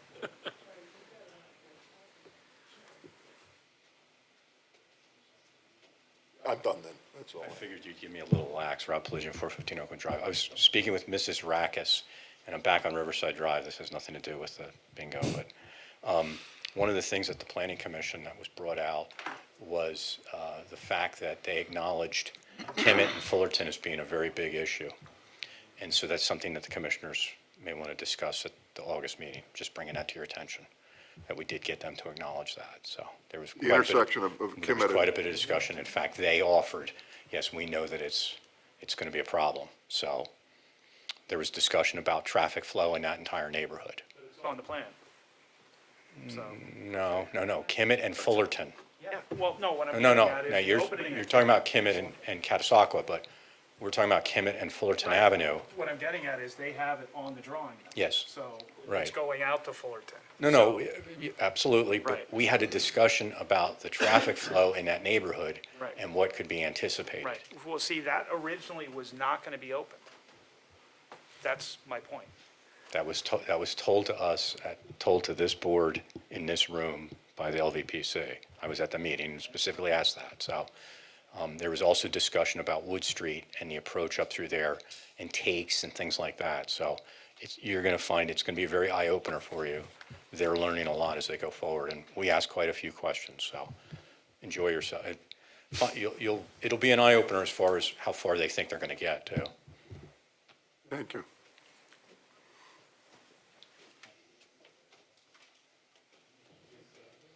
Ken Snyder, 4272 Abigail Lane. You all know that we're in the process of doing the comprehensive park plan and the recreation and all the questions that you're asking. We currently are working on a RFP that has all these questions involved, the uses and how everything's going to be going, where we're short, where we're not. And in the meeting that we had, everything that we talked about was a senior citizen, if it's sufficient or not, and all these things. Now you're talking about spending money again on doing this, but yet the recreation plan should have been done a year and a half ago, and we would have the answers what's going on. And as you're looking to spend the money, I hate to bring it up, but this is the money that would benefit our residents, that is our capital improvements, as compared to going to a person where we don't have the capital improvements to take care of what has to be done. That's the point of the whole thing. And if you're going to have this meeting coming up, I think it's only fair that you're going to spend whatever you're going to spend. You don't have the comprehensive plan in front of you to do it. This weekend, I went down and looked at the white barn that you guys just recently painted down by the Hunsaker Farm. That may have been 2 years ago.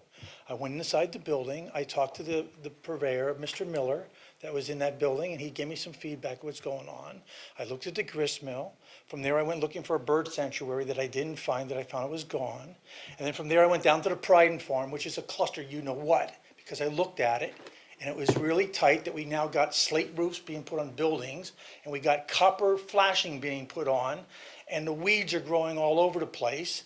And that's the investment that you guys bought for development, anti-development, and you can't develop it in the first place because it had slopes and floodplains and everything else, but you own it, and you're sinking money into this sucker, which is great because that's what you're doing on grants.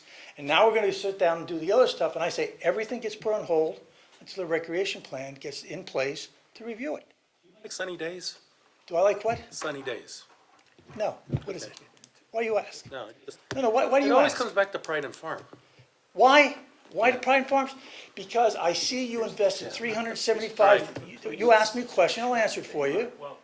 You asked me the Mr. question. Schneider, let's just, Okay, I'll ask, you ask why. I drove down and looked at what the things are being utilized within the township, and Pride and Farms is one. I used to deliver papers there many, many years ago, okay? You know that, I know it. I went looking for the flowers that were being planted. The gentleman I spoke to said our garden club only has 2 people, one is in the hospital, and the mayor's wife has been helping him do some plantings in the township, which means, do we have enough to take care of now? I looked into courthouse records. You have 110 properties that are listed under Whitehall, TSP, and county records. I start to look at what you own, where it is, and see what the properties are being used for. So I'm doing some homework. And that's all I'm saying. Now, I looked at the white farm you have down there. It's a beautiful parcel that uses a grove. You could do heritage days and make the barn work a certain way because it looks like it's structurally sound.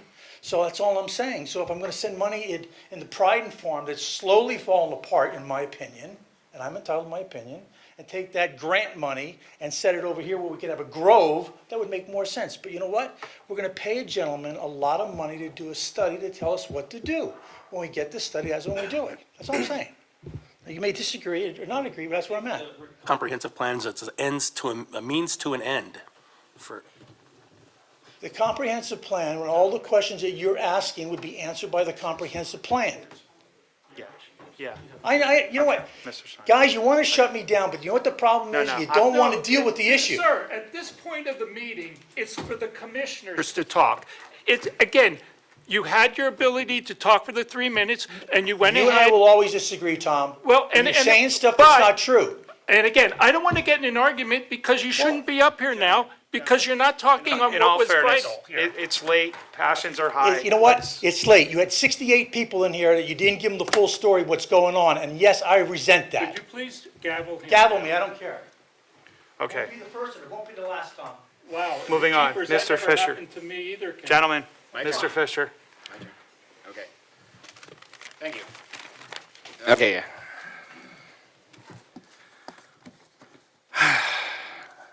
I'd like to thank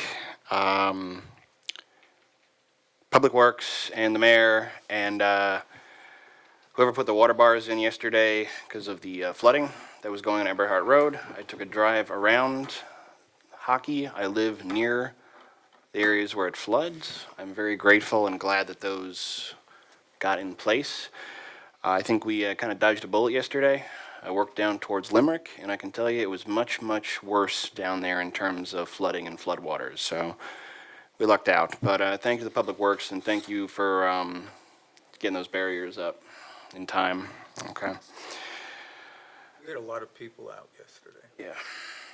Second thing, I sent some stuff around about the IRT sign over by the caboose that had fallen. Has that been addressed? Brandon reached out today. It's been Okay, addressed. so that's been raised back up. Okay, thank you, because it did fall. I was able to reach up and actually touch it. That's problematic. Okay, third thing I got. Okay. I just want to thank, I do want to thank the EAC. There was a large milkweed project that they did. They got a lot of milkweed in place. It's for monarch butterflies. I want to thank the Birdtown team that came out tonight. What was that, 3 hours ago? So thank you. Yeah, a few hours ago. So thanks to them coming out and getting that. And that is important for the township. Next thing I want to ask, what is the status of the time capsule in the municipal building? It's been installed. That has been installed? Yeah, it can be removed if we want to put something in there, we can. So nothing's in there. Nothing's in there now. So where's the time capsule? The the stone was put in the place. stone was put in place there. And then there was another plaque put in the foyer when you access the building. The time capsule hasn't been installed in the wall. Correct. It's on the back of the stone. It's attached to the stone, so the stone needs to be removed to put things into the time capsule. That can be easily done. It's been prepared to do that. I think we should, I think we but should. it took a while.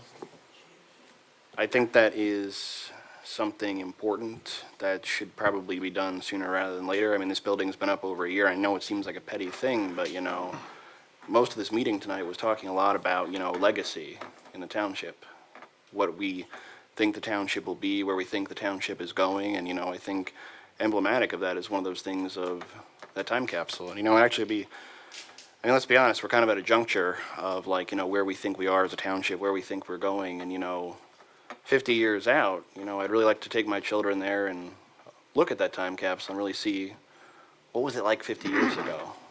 What was happening? Where were we at? How were the decisions we were made? And I just want to say, it's tough. It's tough, I was joking to Joe last week that, it often feels like we spend a lot of time almost like King Solomon up here trying to make these decisions. They're hard. They're difficult. And a lot of it is because we're trying to figure out what is the best for the township in the long term over those 50 years.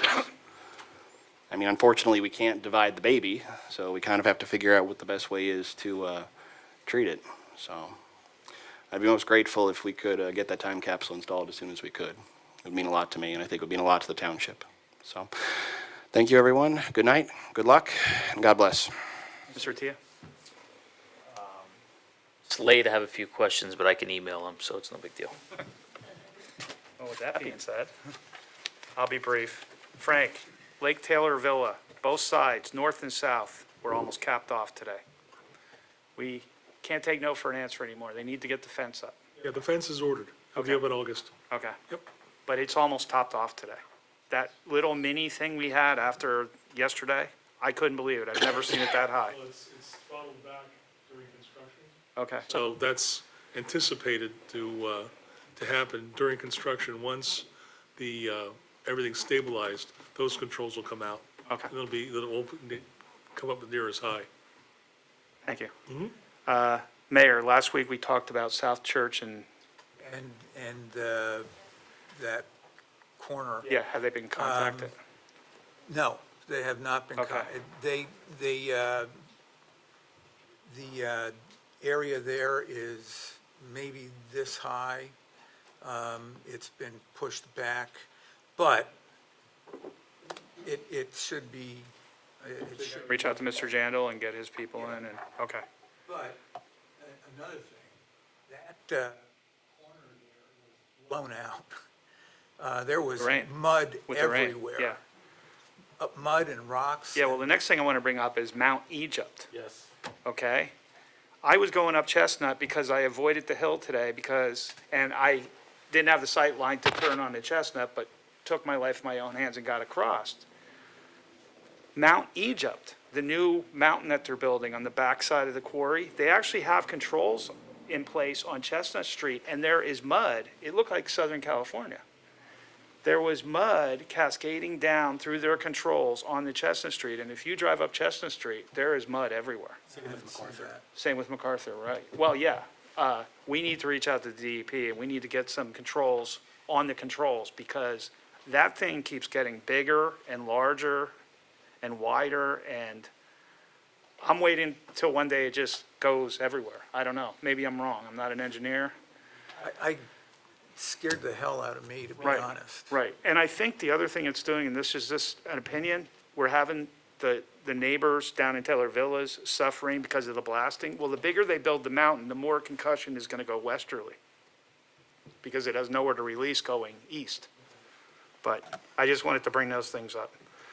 I just want to thank Mr. Myers for the cabinets in the back. They're beautiful. And the new street lights out front, they're coming along. And that's all I have. Mr. I'm gonna Mayor, have to deliver it to you tomorrow. your report? Don't have it with me. Okay. Madam Treasurer? I emailed you the report and I tried to make it format of it. You'll see that I have both accounts accounted for, what I gave out to the township and the school district, and what we brought in for the month of June. And that's it. With that being said, do I have a motion to adjourn? I will move, Fisher. Do I have a second? Fisher, good to you.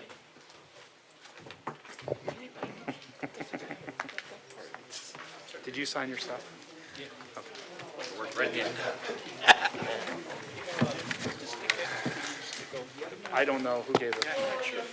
Keep it. Yeah, that's what we want to do.